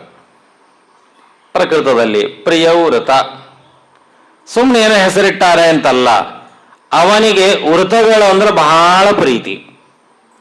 ಏನ್ರಿ ಮೊನ್ನೆ ಏಕಾದಶಿ ಹೋಗಿತ್ತು, ಮತ್ತೆ ಬಂದೇ ಬಿಡುತ್ತಾ ನಾಡದ ಏಕಾದಶಿ, ಏನ್ ಅರ್ಜೆಂಟ್ ಅದ ಅಂತ ಬರೀ ಅದಕ್ಕ ಅಂತ. ಯಾವ ವ್ಯಕ್ತಿ ದೀಕ್ಷಾದಿಂದ ಏಕಾದಶಿ ಮಾಡ್ತಾನ ಅವ ತಲೆನೇ ಕೆಡಿಸಿಕೊಳ್ಳೋದಿಲ್ಲ, ಮಾಡ್ತಾನೆ ಇರ್ತಾನ.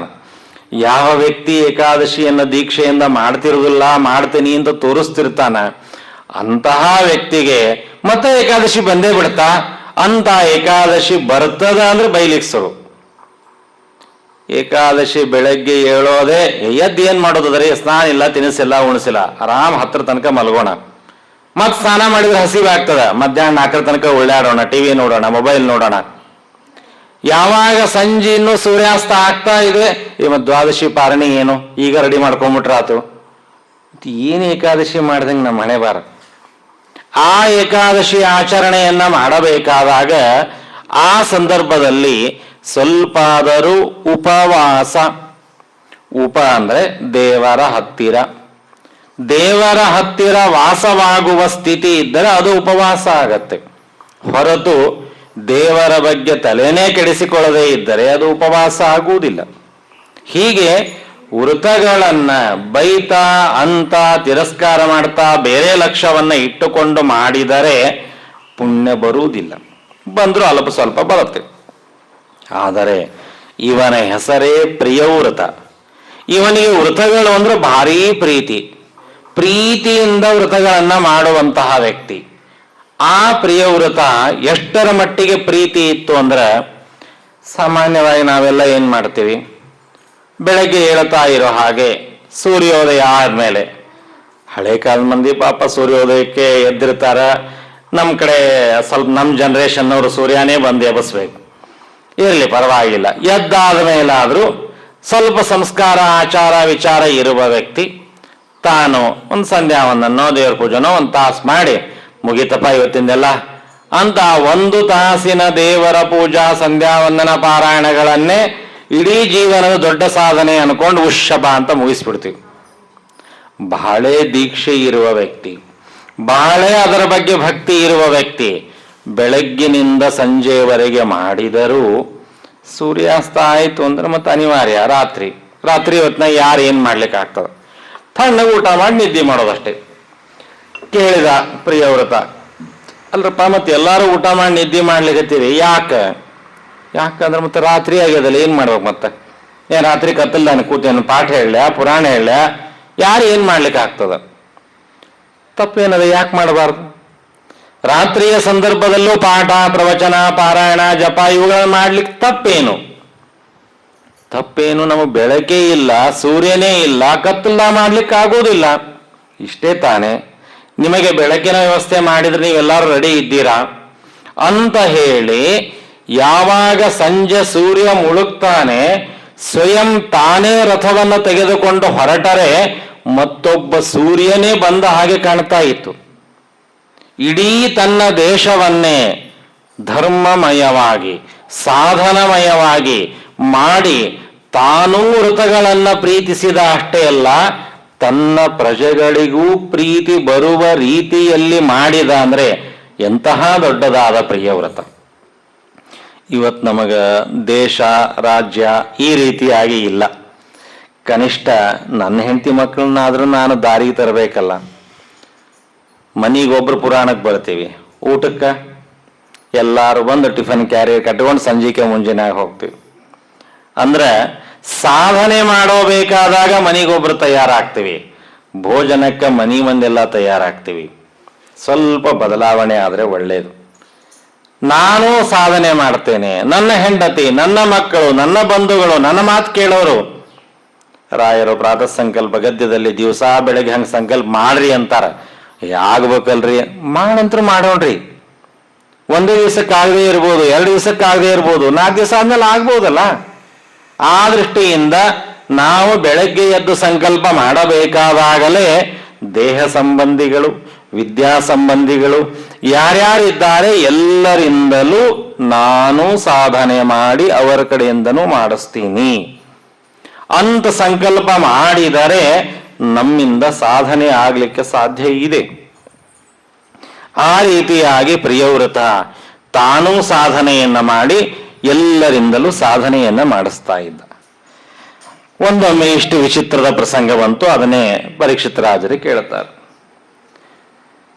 ಈ ಪ್ರಿಯವ್ರತ ನನಗ ರಾಜ್ಯ ಬೇಡ, ಏನು ಮದುವೆ ಬೇಡ, ಯಾವುದೂ ಬೇಡ, ನಾನು ವಿರಕ್ತನಾಗಿ ಸನ್ಯಾಸಿ ಆಗ್ತೀನಿ ಅಂತ ಯಾರಾವ. ತಪ್ಪೇನದರಿ?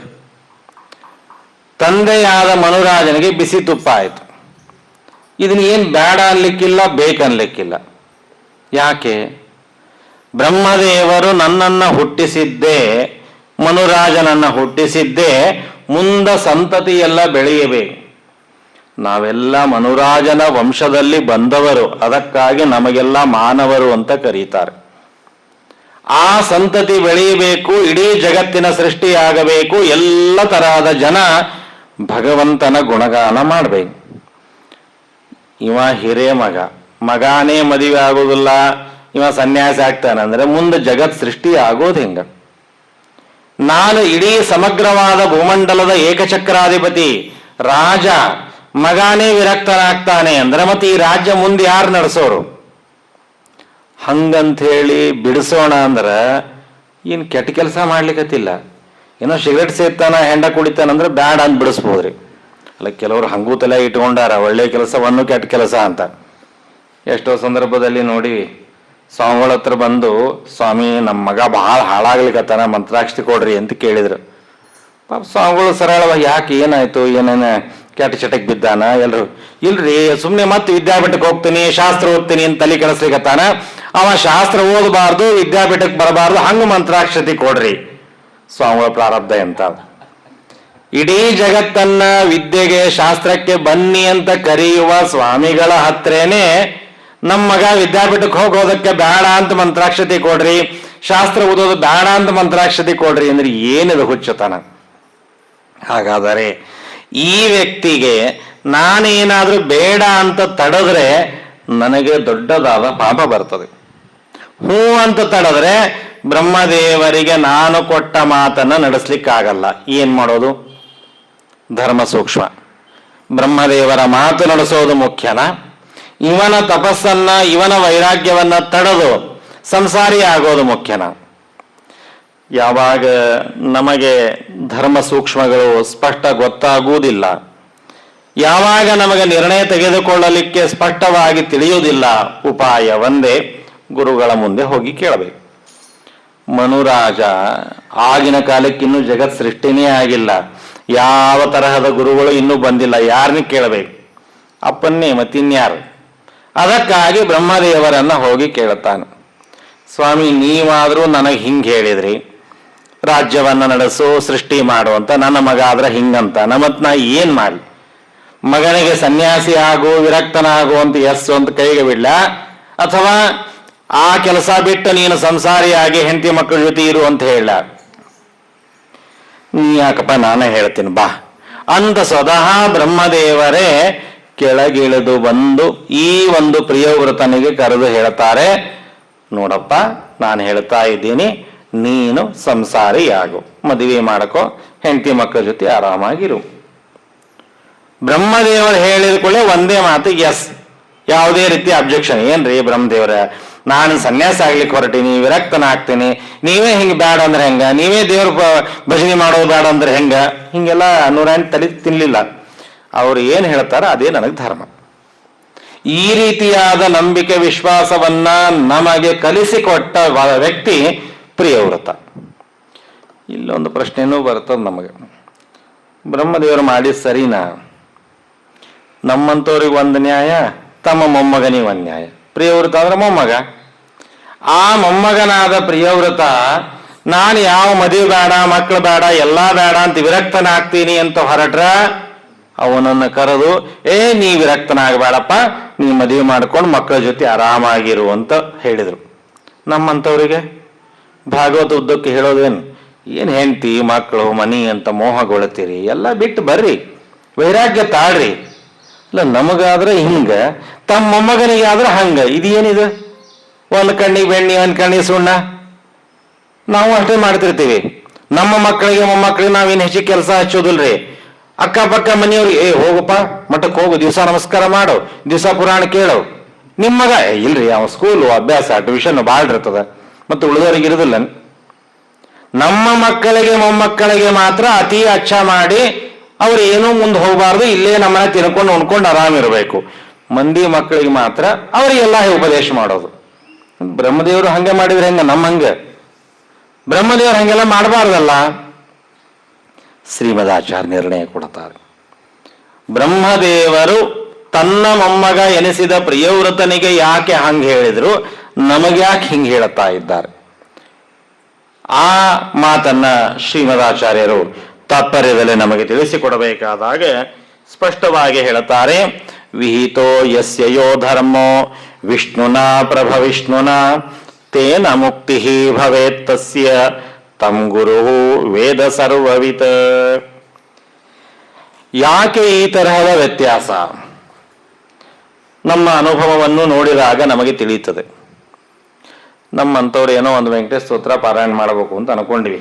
ಅಧಿಕ ಮಾಸದಾಗ ಶುರು ಮಾಡಿದೆ. ಬೆಳಗ್ಗೆ ವೆಂಕಟೇಶೋ ವಾಸುದೇವೋ ಅಟೊತ್ತಿಗೆ ಒಂದು ಫೋನ್ ಬಂತು, ಮಾತಾಡಿದೆ. ಎಲ್ಲಿ ನಿಂತಿದ್ದೆ ನೆನಪೇ ಇಲ್ಲ. ಮತ್ತೆ ವೆಂಕಟೇಶೋ ವಾಸುದೇವ್, ಯಾರೋ ಬಾಗಲ ಬಡಿದ್ರು, ಮಾತಾಡಿಸಿದ್ವಿ. ಎಲ್ಲಿ ನಿಂತಿದ್ದೆ ನೆನಪಿಲ್ಲ.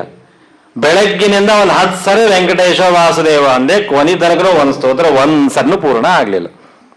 ಯಾಕಂದ್ರೆ ನಮ್ಮ ಏಕಾಗ್ರತೆ ಅಷ್ಟು ಚಂದದ ರೀ. ಪುರಾಣಕ್ಕೆ ಕೂತಿರ್ತೀವಿ, ಜೋರು ಮೈಕ್ ಹಚ್ಚಾರ, ಗಂಟ್ಲ ಹರ್ಕೊಳ್ಳೋಷ್ಟು ಹೇಳ್ತಿರ್ತೀವಿ. ಇಷ್ಟಿದ್ದರೂ ಎಲ್ಲೋ ಒಂದು ಮೂಲೆಯಾಗ ಮೊಬೈಲ್ ಸೌಂಡ್ ಆದರೆ ನಮ್ಮ ಕಿವಿ ಅಲ್ಲಿ ಹೋಗ್ತದೆ ಹೊರತು ಇಲ್ಲಿ ಬರಲ್ಲ. 100ಕ್ಕೆ 100 ಗ್ಯಾರಂಟಿ ಅದ. ಈ ರಿಂಗ್ ಟೋನ್ ನಂದಲ್ಲ, ಈ ಮೊಬೈಲ್ ನಂದಲ್ಲ, ನನಗೆ ಫೋನ್ ಬಂದಿಲ್ಲ, ಅದು ನನಗೆ ಸಂಬಂಧ ಇಲ್ಲ. ನಾ ಇಲ್ಲಿ ಬಂದದ್ದು ಭಾಗವತ ಕೇಳಲಿಕ್ಕೆ, ಮೊಬೈಲ್ ಮಾತಾಡ್ಲಿಕ್ಕಲ್ಲ. ಗೊತ್ತಿದ್ದರೂ ಆ ರೌಂಡ್ ಎಲ್ಲ ಸಿಂಗಲ್ ಮುಗಿಯೋ ತನಕ ನನ್ನ ಮನಸ್ಸು ಅಲ್ಲೇ ಇರ್ತದೆ. ಇಷ್ಟು ನನ್ನ ಮನಸ್ಸಿನ ದೌರ್ಬಲ್ಯ. ಒಂದು ಮನಸ್ಸಲ್ಲ, ಎಲ್ಲ ಇಂದ್ರಿಯಗಳು. ಹೀಗಾಗಿ ನಮ್ಮಂಥವರಿಗೆ ಒಂದು ಸಣ್ಣ ಡಿಸ್ಟರ್ಬ್ ಆದರೂ ಕೂಡ ಏಕಾಗ್ರತೆಯನ್ನ ಪಡೀಲಿಕ್ಕಾಗೋದಿಲ್ಲ. ಯಾರೇ ಮಾತಾಡಿಸಿದ್ರಲ್ಲ, ಸುಮ್ಮನೆ ಸಹಜ ಹಿಂಗೆ ಹೋದ್ರೆ ಸಾಕು. ನೀವು ಎಲ್ಲಿ ಹೋದ್ರಿ, ನಿಮ್ನೇನು ನೋಡ್ತಾ ಕೊಡ್ತೀನಿ, ನನಗೇನು ಸಂಬಂಧ? ನೀವು ಎದಕ್ಕೋ ಹೋದ್ರಿ, ಎದಕ್ಕೋ ಬಂದ್ರಿ, ನಾ ಯಾಕೆ ಅದನ್ನು ನೋಡ್ತಾ ಕೊಡ್ಬೇಕು? ನಾನು ಇಲ್ಲಿ ಬಂದದ್ದು ನಿಮ್ಮನ್ನು ನೋಡ್ಲಿಕ್ಕೆ ಬಂದಿನ? ನೀವು ನೋಡಿದ್ರೆ ನನಗೇನು ಸಿಗೋದನ್ನ, ಅಡ್ಡಾಡೋದನ್ನ, ಕೂಡೋದನ್ನ, ಹೇಳೋದನ್ನ? ಆದರೂ ನಾನು ಆ ತಪ್ಪನ್ನ ಮಾಡ್ತೀನಿ ಗೊತ್ತಿದ್ದು. ಯಾಕೆ? ನನ್ನ ಮನಸ್ಸಿನ, ನನ್ನ ಇಂದ್ರಿಯಗಳ ದೌರ್ಬಲ್ಯ. ಅದೇ ಸ್ವಾಮಿಗಳಂತವರು ದೇವರ ಪೂಜಾ ಕೂತಾಗ ಹಾಡಾಡೋರು ಹಾಡು ಹಾಡ್ತಾರೆ, ಭಜನೆ ಮಾಡೋರು ಭಜನೆ ಮಾಡ್ತಾರೆ, ಜಾಂಗ್ಟಿ ಬಾರಿಸ್ತಾರೆ, ಅಡ್ಡಾಡೋರು ಅಡ್ಡಾಡ್ತಾರೆ, ಅವ್ರ ಪಾಡಿಗೆ ಅವ್ರು ಜಪ ಮಾಡ್ತಾನೇ ಇರ್ತಾರೆ. ಅಂದರೆ ಯಾವ ವ್ಯಕ್ತಿ ಜನರ ಮಧ್ಯದಲ್ಲಿ ಗಲಾಟೆಯ ಮಧ್ಯದಲ್ಲಿ ಇದ್ದಾಗಲೂ ಏಕಾಗ್ರತೆಯನ್ನ ಪಡೆಯೋದಕ್ಕೆ ಸಾಧ್ಯ, ಅಂಥವ ಎಲ್ಲಿದ್ದರೇನು, ಎಲ್ಲಿ ಹೋದರೇನು, ಎಲ್ಲಿ ಬಂದರೇನು. ಪ್ರಿಯವ್ರತ ಆ ಲಿಸ್ಟಿನಲ್ಲಿ ಬರುವಂತಹ ವ್ಯಕ್ತಿ. ಆ ಪ್ರಿಯವ್ರತನಿಗೆ ಸ್ಪಷ್ಟವಾಗಿ ಬ್ರಹ್ಮದೇವರೇ ಹೇಳುತ್ತಾರೆ. ಏನ್ ಬ್ರಹ್ಮದೇವರಿಗೂ ಪ್ರಿಯವ್ರತನ ಬಗ್ಗೆ ಆ ಕಾನ್ಫಿಡೆನ್ಸ್ ಬರಬೇಕು ಅಂದ್ರೆ ಎಂತಹ ಪುಣ್ಯವಂತರಿ. ಸ್ಕೂಲ್ ಟೀಚರೇ ಬಾಯ್ಬಿಟ್ಟು ನೀ ಏನ್ ಚಿಂತೆ ಮಾಡಬೇಡ್ರಿ, ನಿಮ್ಮ ಮಗ ರ್ಯಾಂಕ್ ಸ್ಟೂಡೆಂಟ್, ಈ ಸರಿ ಅವನೇ ಫಸ್ಟ್ ಬರ್ತಾನ, ಇಷ್ಟು ಹೇಳಿದಾಗ ನಾವೇನ್ ಟೆನ್ಷನ್ ಮಾಡ್ಕೊಳ್ಳೋದಿಲ್ಲ. ಅವ ಆಟಾರ ಆಡ್ಲಿ, ಮೊಬೈಲರ ನೋಡ್ಲಿ, ಏನಾರ ಮಾಡ್ಲಿ, ಯಾಕ ಅವ ಓದ್ಯಾನ, ಟೀಚರು ಅದನ್ನ ಒಪ್ಪ್ಯಾರ, ಅವ ರ್ಯಾಂಕ್ ಬರ್ತಾನ ಪ್ರಾಮಾಣಿಕವಾಗಿ. ಮತ್ ಮೋಸ ಮಾಡಿ ಯಾರ ಕಡೆ ಹೇಳಿಸ್ಕೊಂಡು ಕದ್ದು ಮುಚ್ಚಿ ಲಂಚ ಕೊಟ್ಟು ಅಲ್ಲ, ಪ್ರಾಮಾಣಿಕವಾಗಿ ಟೀಚರೇ ಇದನ್ನ ಹೇಳಿದಾಗ ನಾವೇ ಟೆನ್ಷನ್ ಮಾಡ್ಕೋತೀವಿ. ಅದೇ ನಮಗೇನಾದ್ರೂ ಟೀಚರ್ ಕರೆದು ಏನ್ರಿ ನಿಮ್ಮ ಮಗ ಏನು ಓದಲ್ಲ ಬರೀವಲ್ಲ ಅಂದಾಗ ಆಗ ಮೊಬೈಲ್ ಹಿಡಿದ್ರೆ ಬೈತೀವಿ, ಆಟ ಆಡಿದ್ರೆ ಬೈತೀವಿ, ಸೀರಿಯಸ್ ಆಗಿ ಓದು ಅಂತೀವಿ. ಅಂದರೆ ಯಾವ ವ್ಯಕ್ತಿಗೆ ಏಕಾಗ್ರತೆಯನ್ನ ಪಡೆಯೋದಕ್ಕೆ ಆಗ್ತಾ ಇಲ್ಲ, ಅವರ ಗುರುಗಳ ಒಪ್ಪಿಗೆ ಇಲ್ಲ, ಅಂತಹ ವ್ಯಕ್ತಿಗೆ ನಾವು ಏಕಾಗ್ರತೆಯನ್ನ ಪಡೆಯೋದಕ್ಕಾಗಿ ಹೆಂಡತಿ ಮಕ್ಕಳು ಮನಿ ಮಠ ಎಲ್ಲ ಬಿಟ್ಟು ಗುಡಿ ಒಳಗ ಮಠದ ಬಂದು ಕೂಡ್ರಿ ಅಂತ ಹೇಳ್ತಾರೆ. ಎಲ್ಲಿದ್ರೂ ಸಾಧನೆ ಮಾಡ್ತಾನೆ, ಎಲ್ಲಿದ್ರೂ ಅಭ್ಯಾಸ ಮಾಡ್ತಾನೆ, ಎಲ್ಲಿದ್ರೂ ಜಪ ಪಾರಾಯಣ ಮಾಡ್ತಾನೆ, ಅವನ ಮನಸ್ಸು ಪೂರ್ಣ ಅವನ ಕಂಟ್ರೋಲ್ ಆಗಿ ಇದೆ ಅಂತಾದ್ರೆ ಅಂಥವನಿಗೆ ಯಾವ ನಿರ್ಬಂಧನೆಗಳಿಲ್ಲ. ಅದಕ್ಕಾಗಿ ಬ್ರಹ್ಮದೇವರಂತಾರೆ, ಭಯಂ ಪ್ರಮತ್ತಸ್ಯ ವನೇಶ್ವಪಿ ಸ್ಯಾತ್ ಯತಃ ಸಾಸ್ತೆ ಸ ಷಟ್ಸಪತ್ನಃ ಜಿತೇಂದ್ರಿಯಸ್ಯ ಆತ್ಮರತೇರ್ಬುಧಸ್ಯ ಗ್ರಹಾಶ್ರಮ ಕಿನ್ನು ಕರೋತ್ಯವಧ್ಯಂ. ಮನಸ್ಸಿನ ನಿಗ್ರಹ ಇರುವವನಿಗೆ ಗೃಹಸ್ಥನಾದರೂ ಪಕ್ಕದಲ್ಲೇ ಹೆಂಡತಿ ಮಕ್ಕಳು ಇದ್ದರೂ ಅವನಿಗೆ ಯಾವ ಚಿಂತೆ ಇಲ್ಲ. ಯಾಕೆ? ಅವನಿಗೆ ನಿರ್ಧಾರ ಇದೆ, ನನ್ನ ಮನಸ್ಸು ಯಾವಾಗಲೂ ದೇವರ ಸ್ಮರಣೆ ಮಾಡೋದಕ್ಕಾಗಿ ಇರೋದು. ಹಾಗಾಗಿ ಆ ಭಗವಂತನ ಬಗ್ಗೆ ಅಷ್ಟು ನಂಬಿಕೆ ವಿಶ್ವಾಸ ಇರುವಂತಹ ವ್ಯಕ್ತಿ ಇವನು. ಆಚಾರ್ಯ ತಿಳಿಸಿಕೊಡ್ತಾರೆ ಪ್ರಿಯವ್ರತನ ಬಗ್ಗೆ. ನೋಡಿ, ಬ್ರಹ್ಮದೇವರಿಗೂ ವಾಯುದೇವರಿಗೂ ಪ್ರಿಯವ್ರತನ ಬಗ್ಗೆ ಇಷ್ಟು ವಿಶ್ವಾಸ ಇದೆ, ಅಂತಹ ವಿಶ್ವಾಸ ಪಾತ್ರನಾಗಿದ್ದಾನೆ ಅಂದ್ರೆ ಎಂತಹ ದೊಡ್ಡ ವ್ಯಕ್ತಿ. ಈ ಭಾಗವತದಲ್ಲಿ ಬರುವ ಯಾವುದೇ ರಾಜರ ಕಥೆಯನ್ನ ಕೇಳಬೇಕಾದಾಗ ಗೊತ್ತಿರಲಿ ನಮಗೆ. ಇವತ್ತಿನ ಕಾಲದ ರಾಜರ ಹಾಗೆ ಇದ್ದ ರಾಜರಲ್ಲ ಇವರು. ಇಷ್ಟು ಆಸ್ತಿ ಮಾಡಿದ್ರು, ಮಕ್ಕಳಿಗೆ ಇಷ್ಟು, ಮೊಮ್ಮಕ್ಕಳಿಗೆ ಇಷ್ಟು, ಸೈಟ್ ಎಷ್ಟು, ಮನೆ ಎಷ್ಟು, ಇದು ಯಾವುದು ಭಾಗವತದಲ್ಲಿ ಹೇಳಿಲ್ಲ. ಏನ್ ಏಕಾದಶಿ ಮಾಡಿದ್ರು, ಯಾವ ಜಪ ಮಾಡಿದ್ರು, ಯಾವ ಪಾರಾಯಣ ಮಾಡಿದ್ರು, ಹೆಂಗ ದೇವರನ್ನ ಭಜನೆ ಮಾಡಿದ್ರು. ಎತ್ತರದ ಅಧಿಕಾರ ಇದ್ದಾಗಲೂ ದೇವರ ಹತ್ತಿರದಲ್ಲಿ ಇದ್ದವರು. ಒಂದು ಸಣ್ಣ ಪಂಚಾಯತಿ ಮೆಂಬರ್ ಆದ್ರೆ ಬೇಡ, ಒಂದು ಭಜನಾ ಮಂಡಳಿ ಅಧ್ಯಕ್ಷರಾದ್ರೆ ಸಾಕು, ಪುರಾಣಕ್ಕೆ ಬರ್ಲಿಕ್ಕೆ ಎಲ್ಲ ಟೈಮ್ ಇರ್ತದೆ, ನಮ್ದೆಲ್ಲ ಮೀಟಿಂಗ್ ಇರ್ತದೆ, ಭಜನೆ ಇರ್ತದೆ, ನೀವು ಯಾವ ಬೇಕೋ ಪುರಾಣ ಬಂದ್ರೆ ಬರ್ಲಿಕ್ಕೆ ಆಗ್ತದೆ. ಒಂದು ಸಣ್ಣ ಅಧಿಕಾರ, ಸಣ್ಣ ಉದ್ಯೋಗ ಇದ್ರೇನೆ ನಮಗೆ ಭಾಗವತಕ್ಕೆ ಟೈಮ್ ಇಲ್ಲ, ಜಪಕ್ಕೆ ಟೈಮ್ ಇಲ್ಲ, ಪಾರಾಯಣಕ್ಕೆ ಟೈಮ್ ಇಲ್ಲ. ಮತ್ತೆ ಈ ಭಾಗವತದಲ್ಲಿ ಬರುವ ಪ್ರಿಯವ್ರತನಂತ ರಾಜರೇನು ಖಾಲಿ ಮನುಷ್ಯರ? ಯಾವುದೋ ಒಂದು ಪಂಚಾಯತಿ ಮೆಂಬರ, ಎಲ್ಲೋ ಒಂದು ರಾಜ್ಯದ ಜಿಲ್ಲೆ MLA MP ನ? ಇಡೀ ಸಮಗ್ರ ಭೂಮಂಡಲದ ಏಕಚಕ್ರಾಧಿಪತಿ ಎಷ್ಟು ಬ್ಯುಸಿ ಇರ್ತಾನೆ ಇರಬೇಕು. ಅಂತಹ ವ್ಯಕ್ತಿಯೂ ಕೂಡ ದೇವರ ಆರಾಧನೆಯನ್ನ ಶ್ರದ್ಧೆಯಿಂದ ಭಕ್ತಿಯಿಂದ ಮಾಡ್ತಾನೆ. ಈ ಸರ್ಟಿಫಿಕೇಟ್ ಅವ ಕೊಟ್ಕೊಳ್ಳೋದಲ್ಲ, ನಾವ್ಯಾರೋ ಕೊಡೋದಲ್ಲ, ಬ್ರಹ್ಮದೇವರು ಕೊಡ್ತಾರೆ, ವಾಯುದೇವರು ಕೊಡ್ತಾರೆ. ಹೇಳ್ತಾರೆ, ಪ್ರಿಯವ್ರತಃ ಗಯಶ್ಚೈವ ಕರ್ಮದೇವ ಸಮೋ ಗುಣೈ. ಕರ್ಮಜ ದೇವತೆಗಳು ಅಂತ ನಾವೇನು ಕೇಳುತ್ತೇವೆ, ಆ ಗುಣಗಳನ್ನ ಹೊಂದಿದಂತಹ ವ್ಯಕ್ತಿಗಳು ಈ ರಾಜರು. ಅದಕ್ಕಾಗಿ ಇವರಿಗೆ ತಲೆ ಬಾಗಬೇಕು. ಸ್ಪಷ್ಟವಾಗಿ ಹೇಳ್ತಾರೆ, ತ್ವಂ ತ್ವಬ್ಜನಾಭಂಗ್ರಿ ಸರೋಜ ಕೋಶ ದುರ್ಗಾಶ್ರೀತರ್ನಿರ್ಜಿತ ಷಟ್ಸಪತ್ನ್ಯಃ ಭುಂಕ್ಷ್ವೇಹ ಭೋಗಾನ್ ಪುರುಷಾತಿದಿಷ್ಟಾನ್ ವಿಮುಕ್ತ ಸಂಗಃ ಪ್ರಕೃತಿಂ ಭಜಸ್ವ. ಬಹಳ ಮಹತ್ವದ ಮಾತನ್ನ ನಮಗೆ ತಿಳಿಸಿಕೊಡ್ತಾರೆ. ನೋಡಪ್ಪ, ನಿನಗೆ ಯಾವುದು ಸಾಧನೆ ನಾನು ಹೇಳ್ತೇನೆ ಕೇಳು. ಮಕ್ಕಳಿಗೆ ಇಂಜಿನಿಯರೇ ಆಗಬೇಕು, ಡಾಕ್ಟರೇ ಆಗಬೇಕು ಅಂತ ಭಾಳ ಫೋರ್ಸ್ ಮಾಡೋದಲ್ಲ. ಅವರ ಯೋಗ್ಯತಾ ಏನು, ಅವರ ಇಂಟ್ರೆಸ್ಟ್ ಏನು, ಅವರು ಏನು ಮಾಡಿದರೆ ಗುರಿ ಮುಟ್ತಾರೆ ಅದನ್ನು ತಿಳಿದುಕೊಂಡು ತಂದೆ ತಾಯಿ ಆ ಸರಿಯಾದ ದಾರಿಯಲ್ಲಿ ಕರೆದುಕೊಂಡು ಹೋದರೆ ಉಪಯೋಗ ಆದೀತು. ಯಾರಿಗೆ ಯಾವ ಯೋಗ್ಯತೆ ಇಲ್ಲ, ಯಾರಿಗೆ ಯಾವುದನ್ನು ಪಡೆಯುವ ಸ್ಥಿತಿ ಇಲ್ಲ, ಅವರಿಗೆ ಒತ್ತಾಯದಿಂದ ಮಾಡ್ಲಿಕ್ಕೆ ಹೋದರೆ ಇದ್ದದ್ದು ಬರುವುದಿಲ್ಲ, ಬರೋದು ಅವನಿಗೆ ಸಿಗಲಿಲ್ಲ. ಹಾಗಾಗೋದು ಬೇಡ. ಅದಕ್ಕಾಗಿ ಅಂತಾರೆ ಬ್ರಹ್ಮದೇವರು, ವಿರಕ್ತರಾಗಿ ಸನ್ಯಾಸಿಗಳಾಗಿ ದೇವರನ್ನ ಕಾಣುವ ಯೋಗ್ಯತೆ ಕೆಲವರದಿದೆ. ಸ್ವತಃ ಬ್ರಹ್ಮದೇವರ ಮಕ್ಕಳೇ ಸನಕ ಸನಂದನ ಸನತ್ ಕುಮಾರಾದಿಗಳು. ಅವ್ರಿಗೇನು ಮದುವೆ ಮಾಡ್ಕೊ ಅಂತ ಹೇಳಲಿಲ್ಲ ಬ್ರಹ್ಮದೇವರು, ಅವ್ರಿಗೇನು ಸಂಸಾರಿ ಆಗು ಅಂತ ಹೇಳಲಿಲ್ಲ. ಯಾಕ? ಅವರ ಯೋಗ್ಯತೆ ಬ್ರಹ್ಮಚಾರಿಗಳಾಗಿ ಇದ್ದುಕೊಂಡು ಸಾಧನೆ ಮಾಡೋದು. ಈ ಪ್ರಿಯವೃತನ ಯೋಗ್ಯತೆ ಹಾಗಲ್ಲ. ಇವನು ಸಂಸಾರಿಯಾಗಿ ಇದ್ದುಕೊಂಡು ಕಂಸಾರಿಯನ್ನ ಭಜಿಸುವಂತಹ ಅವಕಾಶವನ್ನ ಪಡೆಯೋದು. ಅದಕ್ಕಾಗಿ ನಾನು ಹೇಳ್ತೇನೆ, ಭುಂಕ್ಷ್ವ ಇಹ ಭೋಗಾನ್, ನೀನು ಭೋಗವನ್ನ ಅನುಭವಿಸು. ನಿನಗೆ ನಿರ್ಜಿತ ಷಟ್ ಸಪತ್ನ, ನಿನ್ನ ಒಳಗಿರುವಂತಹ 6 ಜನ ಕಾಮಕ್ರೋಧ ಲೋಭ ಮೋಹ ಮದ ಮಾತ್ಸರ್ಯಗಳು, ಅವರೆಲ್ಲರನ್ನು ಗೆದ್ದಿದ್ದೀಯ, ನಿನ್ನ ಕಂಟ್ರೋಲ್ ಒಳಗಿದೆ. ಯಾಕೆ ವಿಚಾರ ಮಾಡ್ತೀವಿ? ಏನೂ ಚಿಂತೆ ಮಾಡದಂತೆ ನೀನು ವಿವಾಹವನ್ನ ಮಾಡಿಕೊಂಡು ಸಂತಾನವನ್ನ ಪಡೆದು ಸೃಷ್ಟಿಯನ್ನ ಮುಂದುವರೆಸು. ಕೆಲವು ಸಂದರ್ಭದಲ್ಲಿ ಗುರುಗಳು ಹೇಳಿದರೂ ನಾವು ಗುರುಗಳಿಗಿಂತ ಶಾಣೆ ಆಗ್ಲಿಕ್ಕೆ ತಯಾರಾಗ್ತೀವಿ. ನಮ್ಮ ಆಚಾರ ಸುಮ್ಮನೆ ಹೇಳ್ತಿರ್ತಾರಲ್ಲ ನಮ್ಮ ಮೇಲೆ, ಹಂಗೆ ಹೇಳಿದ್ದನ್ನೆಲ್ಲ ಕೇಳಬಾರ್ದು. ಏನೋ ಪಾರಾಯಣ ಮಾಡ್ತಾ ಕೂತೀರಿ, ಪಾಪ ಅಧಿಕ ಮಾಸ ಪಾರಾಯಣ ಮಾಡ್ತಾ ಕೂತಾಗ ಬಂದು ಹೇಳಿದ್ರು ಗುರುಗಳು, ಸಾಕಪ್ಪ ಪಾರಾಯಣ ಪುಸ್ತಕ ಕಟ್ಟಿಡು, ಬಾ ಎಲ್ಲಾರು ಊಟಕ್ಕೆ ಕಾಯ್ಲಿಕ್ಕತ್ತಾರ, ಊಟ ಮುಗಿಸು, ಊಟ ಅಂದ್ರೆ ಮತ್ತೆ ಬಂದು ಪಾರಾಯಣ ಮುಂದುವರ್ಸು. ಏನ್ರಿ ಗುರುಗಳ, ನಿಮ್ಮಂಥವ್ರು ಹಿಂಗೆ ಮಾತಾಡ್ಲಿಕ್ಕತ್ತಾರ ಹೆಂಗ? ಪಾರಾಯಣ ಮುಖ್ಯನ ಊಟ ಮುಖ್ಯನ? ನಾನು ಪಾರಾಯಣ ಮಾಡಬೇಕು ಅಂತ ಎಲ್ಲ ಊಟ ಬಿಟ್ಟು ಕೂತೀನಿ, ನೀವು ಪಾರಾಯಣ ಬಿಡಿಸಿ ಊಟಕ್ಕೆ ಕರ್ಕೊಂಡು ಹೋದ್ರ ನಾ ಬರುವುದಿಲ್ಲ, ಗುರುಗಳು ಹೇಳಿದ್ರೆ ನಾ ಕೇಳುವುದಿಲ್ಲ ಅಂತಂದರೆ, ಊಟ ಬಿಟ್ಟು ಪಾರಾಯಣ ಮಾಡಿದ್ರೆ ಪುಣ್ಯನೋ, ಪಾರಾಯಣ ಬಿಟ್ಟು ಊಟ ಮಾಡಿದ್ರೆ ಪುಣ್ಯನೋ ನಿರ್ಣಯ ಮಾಡೋದು ಬಹಳ ಕಷ್ಟ ಆಗತ್ತೆ. ಆವಾಗ ತಿಳಿದುಕೊಳ್ಳೋಣ, ಗುರುಗಳು ಯಾವಾಗ ಏನು ಹೇಳುತ್ತಾರೆ ಅದೇ ನಮಗೆ ಪುಣ್ಯದಾಯಕ. ಗುರುಗಳಿಗೆ ಗೊತ್ತು, ನೀನೇನಾದರೂ ಇಲ್ಲಿ ಪಾರಾಯಣ ಮಾಡ್ತಾ ಕೂತು ಅಲ್ಲಿದ್ದವ್ರು ಎಲ್ಲರನ್ನು ಕಾಯಿಸ್ತಾ ಇದ್ರೆ 10 ಜನ ಯೋಗ್ಯ ಬ್ರಾಹ್ಮಣರನ್ನ ಕಾಯಿಸಿದ ಪಾಪ ಬರುತ್ತೆ. 100 ಪಾಪ ಕಟ್ಟಿಕೊಂಡು 10 ಪುಣ್ಯವನ್ನ ಪಡೆಯಲಿಕ್ಕೆ ಹೊರಟಿಯ.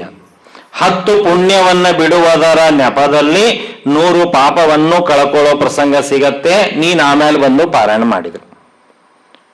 ಇವತ್ತು ಶುಗರು BP ಚೆಕ್ ಮಾಡ್ಲಿಕ್ಕೆ ಅದು ಎಷ್ಟಾಗ್ಯದ, ಇದು ಏನು ಕಡಿಮೆ ಆಗ್ಯದ ನೋಡ್ಲಿಕ್ಕೆ ಮಷಿನ್ ಸಿಕ್ಕದ್ರಿ. ಪುಣ್ಯ ಪಾಪ ಚೆಕ್ ಮಾಡ್ಲಿಕ್ಕೆ ಮಷಿನ್ ಸಿಕ್ಕಿಲ್ಲ ಅಂತೆ ಬದಿಕೊಂಡಿವಿ ನಾವು ಎಲ್ಲರೂ. ಒಂದ್ ವೇಳೆ ಯಾರಾದ್ರೂ ಪುಣ್ಯ ಪಾಪಗಳನ್ನ ಪತ್ತೆ ಹಚ್ಚೋ ಮಷಿನ್ ತಂದ್ರೆ ನಮ್ಮನ್ನು ಹಿಡಿದ್ರೆ ಸಾಕು, ಮಷಿನ್ನೇ ಒಡೆದು ಹೋಗ್ಬೇಕು, ಅಷ್ಟು ಪಾಪಗಳಿರ್ತವೆ. ಅದಕ್ಕಾಗಿ ನಾವು ತಿಳಿದುಕೊಳ್ಳಬೇಕಾದದ್ದು, ಗುರುಗಳು ಯಾವಾಗ ಯಾವುದನ್ನ ಮಾಡು ಅಂತಾರೆ ಅದು ಪುಣ್ಯ. ಈಗ ನೀನು ಊಟ ಬಿಟ್ಟು ಪಾರಾಯಣ ಮಾಡು, ಮಾಡ್ತೇನೆ ಪುಣ್ಯ. ಈಗ ಪಾರಾಯಣ ಬಿಟ್ಟು ನೀ ಊಟಕ್ಕೆ ಬಾ, ಅದೇ ನನಗೆ ಪುಣ್ಯ. ದೇವರ ಪೂಜಾ ನಡೆದಾಗ, ಭಾಗವತ ಪ್ರವಚನ ನಡೆದಾಗ, ಜಪ ಪಾರಾಯಣ ನಡೆದಾಗ ಎದ್ದು ಅಡ್ಡಾಡಬಾರದು, ಅದರಿಂದ ಪಾಪ. ಬ್ರಹ್ಮದೇವರು ಸರಸ್ವತಿ ಹೇಳ್ತಾರೆ, ಆ ಪುಣ್ಯವನ್ನ ಕಸುವು. ಆದರೆ ಮುಂದೆ ಕೇಳ್ತೀರಿ ಅಷ್ಟಮ ಸ್ಕಂದದಲ್ಲಿ, ದೇವರ ಪೂಜಾ ನಡೆದಾಗಲೇ ಎದ್ದು ಅಡ್ಡಾಡಲಿಲ್ಲ ಯಾರು? ಅದಕ್ಕಾಗಿ ಅವನಿಗೆ ಆನೆ ಆಗಲಿ ಅಂತ ಶಾಪ ಬಂತು. ಯಾರು? ಆ ಇಂದ್ರದ್ಯುಮ್ನ ರಾಜ ಅಗಸ್ತ್ಯರು ಬಂದಾಗ, ಪೂಜಾ ಕೂತೀನ್ರಿ, ಹಂಗೆಲ್ಲ ಎದ್ದು ಹೆಂಗ್ ಬರ್ಲಿಕ್ಕೆ ಆಗ್ತದ, ಕೂಡ್ರಿ 10 ನಿಮಿಷ ಏನಾಗ್ತದ ಅಂತ ಗುರುಗಳನ್ನ ಋಷಿಗಳನ್ನ ಕೂಡಿಸಿದ. ಅದೇ ಶಾಪ ಪಡೆಯೋದಕ್ಕೆ ಕಾರಣ ಆಯ್ತು. ಅಂದ್ರೆ ದೇವ್ರ ಪೂಜಾ ನಡೆದಾಗ ಎದ್ದು ಹೋಗ್ಬೇಕು, ಎದ್ದು ಹೋಗ್ಬಾರ್ದು. ಎದ್ದು ಹೋದ್ರೂ ಶಾಪ, ಕೂತ್ರು ಶಾಪ. ಹಂಗಾರೆ ಗತಿ ಏನು? ಒಂದೇ ಉತ್ತರ, ಯಾವಾಗ ನಮಗೆ ಗುರುಗಳು ಶಾಸ್ತ್ರ ಈ ರೀತಿಯ ಮಾಡು ಅಂತದೆ ಆವಾಗ ಮಾಡೋಣ, ಯಾವಾಗ ಬೇಡ ಆಗ್ತದೆ ಅವಾಗ ಬಿಡೋಣ ಅಷ್ಟು. ಹಾಗೆ ಈ ಪ್ರಿಯವ್ರತನ ಕಥೆಯನ್ನು ತಿಳಿಯಬೇಕಾದಾಗ ಪ್ರಿಯವ್ರತ ತಾನು ಎಲ್ಲವನ್ನು ತ್ಯಾಗ ಮಾಡಿ ಹೊರಟ. ಬೇಡಪ್ಪ, ನೀನು ಇಲ್ಲಿರು. ಎಸ್, ಬ್ರಹ್ಮದೇವರು ಏನಂತಾರ ಅದಕ್ಕೆ ಹ್ಞೂ ಅನ್ನೋನು. ದೊಡ್ಡವರ ಮಾತು ಕೇಳಿದರೆ, ಗುರುಗಳ ಮಾತಿಗೆ ಬೆಲೆ ಕೊಟ್ಟರೆ, ನಾನು ಹೇಳಿದ್ದು ನಾನು ಮಾಡಿದ್ದು ಧರ್ಮ ಅಲ್ಲ, ಗುರುಗಳು ಹೇಳಿದ್ದು ಧರ್ಮ ಅಂತ ನಂಬಿಕೊಂಡು ಹೊರಟರೆ ಎಂತಹ ಲಾಭ ಆಯಿತು ಅವನಿಗೆ. ಒಂದು ವೇಳೆ ಹಠ ಮಾಡಿ, ಬ್ರಹ್ಮದೇವರು ನನ್ನ ಮೊಮ್ಮಗ ಅಂತೇಳಿ ಅಚ್ಚ ಮಾಡ್ಯಾರ, ಹಂಗ ಅಂತಿರ್ತಾರ, ನಡೀತದ ಹೇಳ ಅಂತೀವನೇನಾದ್ರೂ ಬ್ರಹ್ಮದೇವರ ಮಾತು ಮೀರಿ ತಪಸ್ಸಿಗೆ ಹೋಗಿದ್ದರೆ, ಒಂದು ಬ್ರಹ್ಮದೇವರ ಮಾತೇ ಕೇಳದೆ ಇರೋದಕ್ಕಾಗಿ ದೇವರು ಪ್ರತ್ಯಕ್ಷನಾಗ್ತಿದ್ನೋ ಇಲ್ಲೋ ಹೇಳಲಿಕ್ಕಾಗಲ್ಲ, ಆಗುವುದಿಲ್ಲ ಅಂತ ಅನ್ಕೊಳ್ಳೋಣ. ಬೇಡ, ಏನೋ ತಪಸ್ಸು ಮಾಡ್ಯಾನ, ಬಹಳ ಶ್ರದ್ಧಾದಿಂದ ಮಾಡ್ಯಾನ ಅಂತ ದೇವರು ಪ್ರತ್ಯಕ್ಷನಾಗಿದ್ದರೂ, ಎಲ್ಲರೂ ಪುರಾಣದಲ್ಲಿ ಕೇಳಿರಿ, ದೇವರು ತಪಸ್ಸಿಗೆ ಪ್ರತ್ಯಕ್ಷನಾಗಿ ಬಂದು ನಿಂತರೆ ಎಷ್ಟು ತಿಂದಿರ್ತಾನ್ರಿ? ಏನ್ ನಮ್ಮಂಗೆ ಗಂಟೆಗಟ್ಟಲೆ ಹರಟಿ ಕೊಡ್ತಾನೆ ದೇವರು? ಒಂದು ಮಿಂಚು ಬಂದಾಗ 1 ಸೆಕೆಂಡ್ ಬಂದು ಹೋಗ್ತಾನ. ಬಹಳೇ ಪುಣ್ಯ, ಬಹಳೇ ತಪಸ್ಸು ಇದ್ರೆ 4 ಶ್ಲೋಕಗಳನ್ನು ಹೇಳೋ ತನಕ ಕೇಳಿ ಉರಾವ ಕಟ್ಟು ಹೋಗ್ಬಿಡ್ತಾನ. 5 ನಿಮಿಷ ದೇವರನ್ನ ನೋಡುವ ಸೌಭಾಗ್ಯ ಸಿಕ್ಕರೆ ಬಹಳೇ ದೊಡ್ಡದಾದ ಪುಣ್ಯ. ತಪಸ್ಸು ಮಾಡಿದಾಗ ಸಿಗುವ ಲಾಭ ಇಷ್ಟು.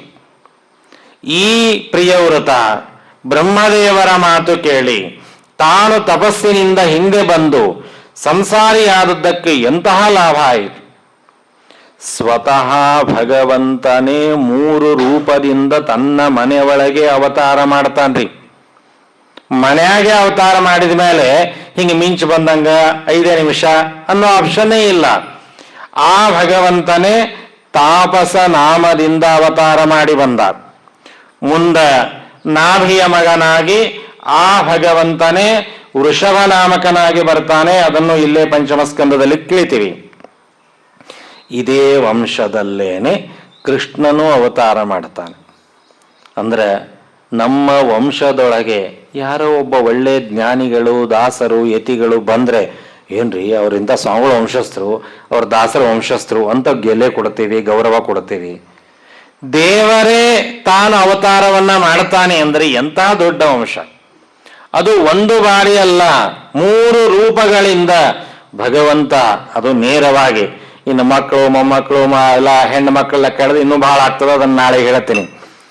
ಆದ್ರೆ ಈ ಭಗವಂತ 3 ರೂಪಗಳಿಂದ ಇಲ್ಲಿ ಬಂದು ಮನೆ ಒಳಗೆ ನಿಂದು, ನೀ ಎಷ್ಟೊತ್ತು ನೋಡ್ತಿ ನೋಡು, ಎಷ್ಟೊತ್ತು ಮಾತಾಡ್ತಿ ಮಾತಾಡು, ನಿನ್ ತೊಡಿ ಮೇಲೆ ಆಟ ಆಡ್ತೀನಿ, ನಿನ್ನ ಮುಂದೆ ಇರ್ತೀನಿ. ಈ ಸೌಭಾಗ್ಯ ಸಿಕ್ಕಿದ್ದು ಯಾಕೆ? ಬ್ರಹ್ಮದೇವರ ಮಾತು ಕೇಳಿದ್ದಕ್ಕೆ. ಅಂದ್ರೆ ದೊಡ್ಡವರು ಹೇಳಿದಂಗ ನಾನು ಧರ್ಮ ಮಾಡಬೇಕೇ ಹೊರತು ನನಗೆ ತಿಳಿದಂಗೆ ಧರ್ಮ ಮಾಡ್ಲಿಕ್ಕೆ ಹೊರಟಿದ್ದರೆ ಈ ಎಲ್ಲ ಲಾಭಗಳನ್ನು ಕಳೆದುಕೊಳ್ಳುತ್ತಾ ಇದ್ದ. ಅದಕ್ಕಾಗಿ ಆ ಭಗವಂತನ ಅದ್ಭುತವಾದ ರೀತಿಯನ್ನು ತಿಳಿಸಿಕೊಡುತ್ತಾರೆ. ಮತ್ತು ಪ್ರಿಯವ್ರತನ ಹಿಂಗೆ ಹೇಳ್ಯಾರ ಅಂತ ನಮಗೂ ಹಿಂಗೆ ಅಂತ ತಿಳ್ಕೊಳ್ಳೋದಲ್ರಿ. ನಮ್ದು ಬೇರೆ, ಪ್ರಿಯವ್ರತಂದ ಬೇರೆ. ಆ ಪ್ರಿಯವ್ರತಂದ ಹೇಳಬೇಕಾದಾಗ ಇಂತಹ ಕೆಲವು ಪುರಾಣದಲ್ಲಿ ಯಾರು ಬರುತ್ತಾರೆ, ಜನಕರಾಜ ಮುಂತಾದವರೆಲ್ಲರೂ ಕೂಡ ದೇವಾನಾಂ ಆದಿರಾಜ್ಞಾಂ ಮಹಾ ಉದ್ಯೋಗೋಪಿನಃ, ಎಂತಹ ದೊಡ್ಡದಾದ ಜವಾಬ್ದಾರಿ, ರಾಜ್ಯದ ವೈಭವ ತಾವು ಭೋಗ ಮಾಡಬೇಕಾದಾಗಲೂ ಕೂಡ ವಿಷ್ಣು ಆ ಭಗವಂತನ ಬಗ್ಗೆ ಎಂದಿಗೂ ಮನಸ್ಸು ಬೇರೆ ಕಡೆ ಹೋಗ್ತಾ ಇದ್ದಿಲ್ಲ. ಅಂತಹ ಯೋಗ್ಯ ಅಧಿಕಾರಿಗಳು ಅವರು. ಅದಕ್ಕಾಗಿ ಅವರಿಗೆ ಅದು ಸಾಧ್ಯ, ನಮಗಲ್ಲ. ಭೀಮಸೇನ ದೇವರು ದುರ್ಯೋಧನ ದುಶ್ಯಾಸನ ಸಂಹಾರ ಮಾಡಿದಲ್ಲ, ಅವಾಗ ಒಂದು ಮಂತ್ರ ಹೇಳಿದ್ರು. ಯಾವುದು ಗೊತ್ತದ ದಿವಸ ನೀವು ಅನ್ನೋದೇ. ಆ ದುಶ್ಯಾಸನನನ್ನ ದುರ್ಯೋಧನ ಕೊಲ್ಲಬೇಕಾದಾಗ ಮನ್ಯ ಸೂಕ್ತವನ್ನ, ಋಷಭ ಸೂಕ್ತವನ್ನ ಹೇಳ್ತಾರೆ. ಅಂದ್ರೆ ಭೀಮಸೇನ ದೇವರ ದೃಷ್ಟಿಯಲ್ಲಿ ಶತ್ರುಗಳನ್ನ ಕೊಲ್ಲೋದು ಅಂದ್ರೆ ಅದು ದೇವರ ಪೂಜಾ.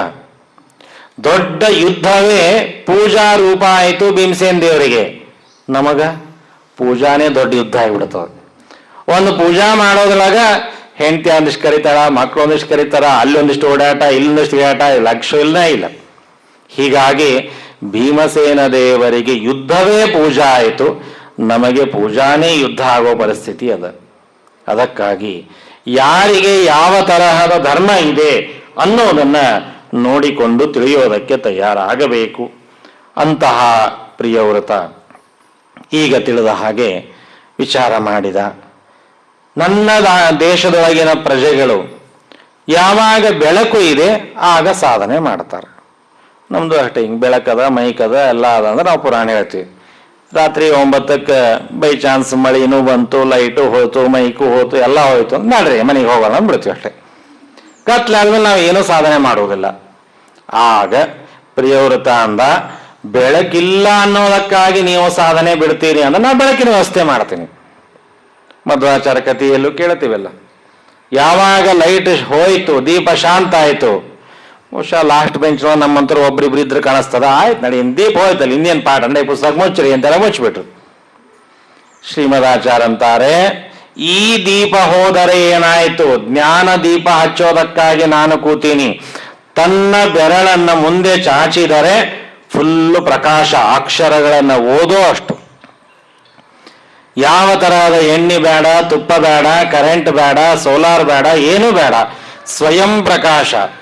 ಅಂದ್ರೆ ವಾಯುದೇವರು ಹೇಗೆ ತನ್ನ ಪಾದದ ಬೆರಳಿನಿಂದ ಬೆಳಕನ್ನು ನೀಡಿ ರಾತ್ರಿಯಲ್ಲೂ ಎಲ್ಲರ ಕಡೆಯಿಂದ ಅಧ್ಯಯನ ಮಾಡಿಸಿದರೋ, ಆ ವಾಯುದೇವರ ಅನುಗ್ರಹ ಪಡೆದ ಪ್ರಿಯವ್ರತನು ಕೂಡ ಆ ಸಂದರ್ಭದಲ್ಲಿ ತಾನು ಎಲ್ಲರಿಗೂ ಪ್ರಜೆಗಳಿಗೆ ಹಗಲು ರಾತ್ರಿ ಪುಣ್ಯ ಬರೋ ಹಾಗೆ ಮಾಡಿಸ್ತಾ ಇದ್ದಾನೆ. ಆ ರಥವನ್ನು ತೆಗೆದುಕೊಂಡು ಹೋಗಬೇಕಾದಾಗ ಮತ್ತು ಸೂರ್ಯನಂಗೆ ಓಡ್ಬೇಕ್ರಿ. ಮುಂದೆ ಇದೇ ಪಂಚಮಸ್ಕಂದದಲ್ಲಿ ಬರ್ತದೆ, ಸೂರ್ಯ ಎಷ್ಟು ಫಾಸ್ಟ್ ಹೋಗ್ತಾನ, ಎಷ್ಟು ಸಮರ್ಥವಾದ ರೀತಿಯಲ್ಲಿ ಸೂರ್ಯ ಹೋಗ್ತಾನ. ಆ ಸೂರ್ಯನ ಹಾಗೆ ಹೋಗಬೇಕು ಅಂದ್ರೆ ಬಹಳ ವೇಗವಾಗಿ ಓಡಬೇಕು. ಮತ್ತು ಅಷ್ಟು ಫಾಸ್ಟ್ ಹೋಗಬೇಕಾದಾಗ ಮತ್ತು ಅದು ಗಟ್ಟಿಮುಟ್ಟಿಯಾದ ಪ್ರಿಯವ್ರತನ ರಥ ನೋಡ್ತೀವಿ. ಕೊಪ್ಪಳದಿಂದ ಮಾದನೂರಿಗೆ ಬರ್ಬೇಕಾದ್ರೆ ರೋಡ್ ಹೆಂಗದ ಅಂತ, ಇಲ್ಲಿ ಒಂದು 4 ಲಾರಿ ಅಡ್ಡಾಡಿದ್ರೆ ರೋಡಿನ ಪರಿಸ್ಥಿತಿ ಇಷ್ಟ ಆಗ್ಯದ. ಆಗ ಇವನ ರಥ ಓಡಾಡಿದಕ್ಕೆ ಹೆಂಗಾಯ್ತು ಅಂದ್ರೆ ಇದನ್ನ ನೋಡಿ ಬಹಳ ಖುಷಿ ಪಡ್ಬೇಕು. ಆ ರೋಡ್ ಪೂರ್ಣ ಒಂದು ಕಡೆ ತೆಗ್ಗಾತು, ಒಂದು ಕಡೆ ಪೂರ್ಣ ದಿನ್ನೆ ಆಯ್ತು. ಎಲ್ಲಿ ತೆಗ್ಗಾತಲ್ಲ ಅದೇ ಸಮುದ್ರ ಅನಿಸ್ಕೊಂಡಿತು, ಎಲ್ಲಿ ದಿನ್ನಿ ಆಯ್ತು ಅದೇ ಪರ್ವತ ಅಂತ ಅನಿಸ್ಕೊಳ್ತು. ಹೀಗೆ ಸಪ್ತದ್ವೀಪ ಸಪ್ತ ಸಮುದ್ರಗಳನ್ನ ನಿರ್ಮಾಣ ಮಾಡಿದ ವ್ಯಕ್ತಿ ಅಂತ ಪ್ರಿಯವ್ರತನಿಗೆ ದೊಡ್ಡದಾದ ಒಂದು ಗೌರವ. ನಮ್ಮಂಥವ್ರು ಪುರಾಣ ಕೇಳೋರು ಹಿಂದಿಂದ ಯಾವುದೂ ನೆನಪೇ ಇರೋದಿಲ್ರಿ. ಹಿಂಗೆ ನಾವು ಏನು ಹೇಳಿದ್ರು ಗುಣ ಹಾಕಿಬಿಟ್ರೆ ನಿಶ್ಚಿಂತಿ, ನಾವು ಸರಿಯರ ಹೇಳಿ ತಪ್ಪರ ಹೇಳಿ ನಡೆದೋಯ್ತು. ಹಂಗಾಗಬಾರ್ದು. ಪ್ರಶ್ನೆ ಕೇಳಬೇಕು, ಕೇಳಿದ ಪ್ರಶ್ನೆಗೆ ಉತ್ತರನೂ ಕೊಡಬೇಕು, ನೀವು ಪ್ರಶ್ನೆ ಕೇಳೋ ಹಂಗಾಗಬೇಕು. ಪ್ರಿಯವ್ರತನಿಂದ ಸಪ್ತದ್ವೀಪ ಸಪ್ತ ಸಮುದ್ರ ಆಯಿತು ಅಂದ್ರೆ ಹಂಗಾರೆ ಮೊದಲು ಇದ್ದಿಲ್ಲೇನು? ಅದು ಹೆಂಗೆ ಸಾಧ್ಯ? ಅನಾದಿ ಕಾಲದಿಂದಲೂ ಸಪ್ತದ್ವೀಪ ಸಪ್ತ ಸಮುದ್ರಗಳು ದೇವರ ಸೃಷ್ಟಿ ಮಾಡ್ತಾನೆ. ಪ್ರಳಯ ಕಾಲವಾಗಿ ಎಲ್ಲ ಒಂದು ಮಾಡ್ತಾನೆ, ಮತ್ತೊಂದು ಡಿವೈಡ್ ಮಾಡ್ತಾನೆ. ಹೊರತು ಪ್ರಿಯವ್ರತ ಬಂದ ಮೇಲೆ ಆಯಿತು ಅದು ಹೆಂಗೆ ಸಾಧ್ಯ? ಅದು ಇಲ್ಲಲ್ಲ, ಪುರಾಣಕ್ಕೆ ವಿರೋಧ ಆಗತ್ತೆ. ಶ್ರೀಮದಾಚಾರ್ಯರು ಅದಕ್ಕೆ ಉತ್ತರವನ್ನ ಕೊಡ್ತಾರೆ. ಇವ ಹೊಸದಾಗಿ ಸೃಷ್ಟಿ ಮಾಡಿದ ಅಂತ ತಿಳಿಯಬೇಡಿ. ಪೂರ್ವ ಸೃಷ್ಟಾನ್ ಸ್ಥಾನ್ ಸ್ಥೂಲಾನ್ ಚಕ್ರೇವಿ ಪ್ರಿಯವ್ರತಃ. ಗರುಡ ಪುರಾಣದ ಮಾತನ್ನು ಕೊಡುವ ಮೂಲಕವಾಗಿ ನಮಗೆ ತಿಳಿಸಿಕೊಡುತ್ತಾರೆ.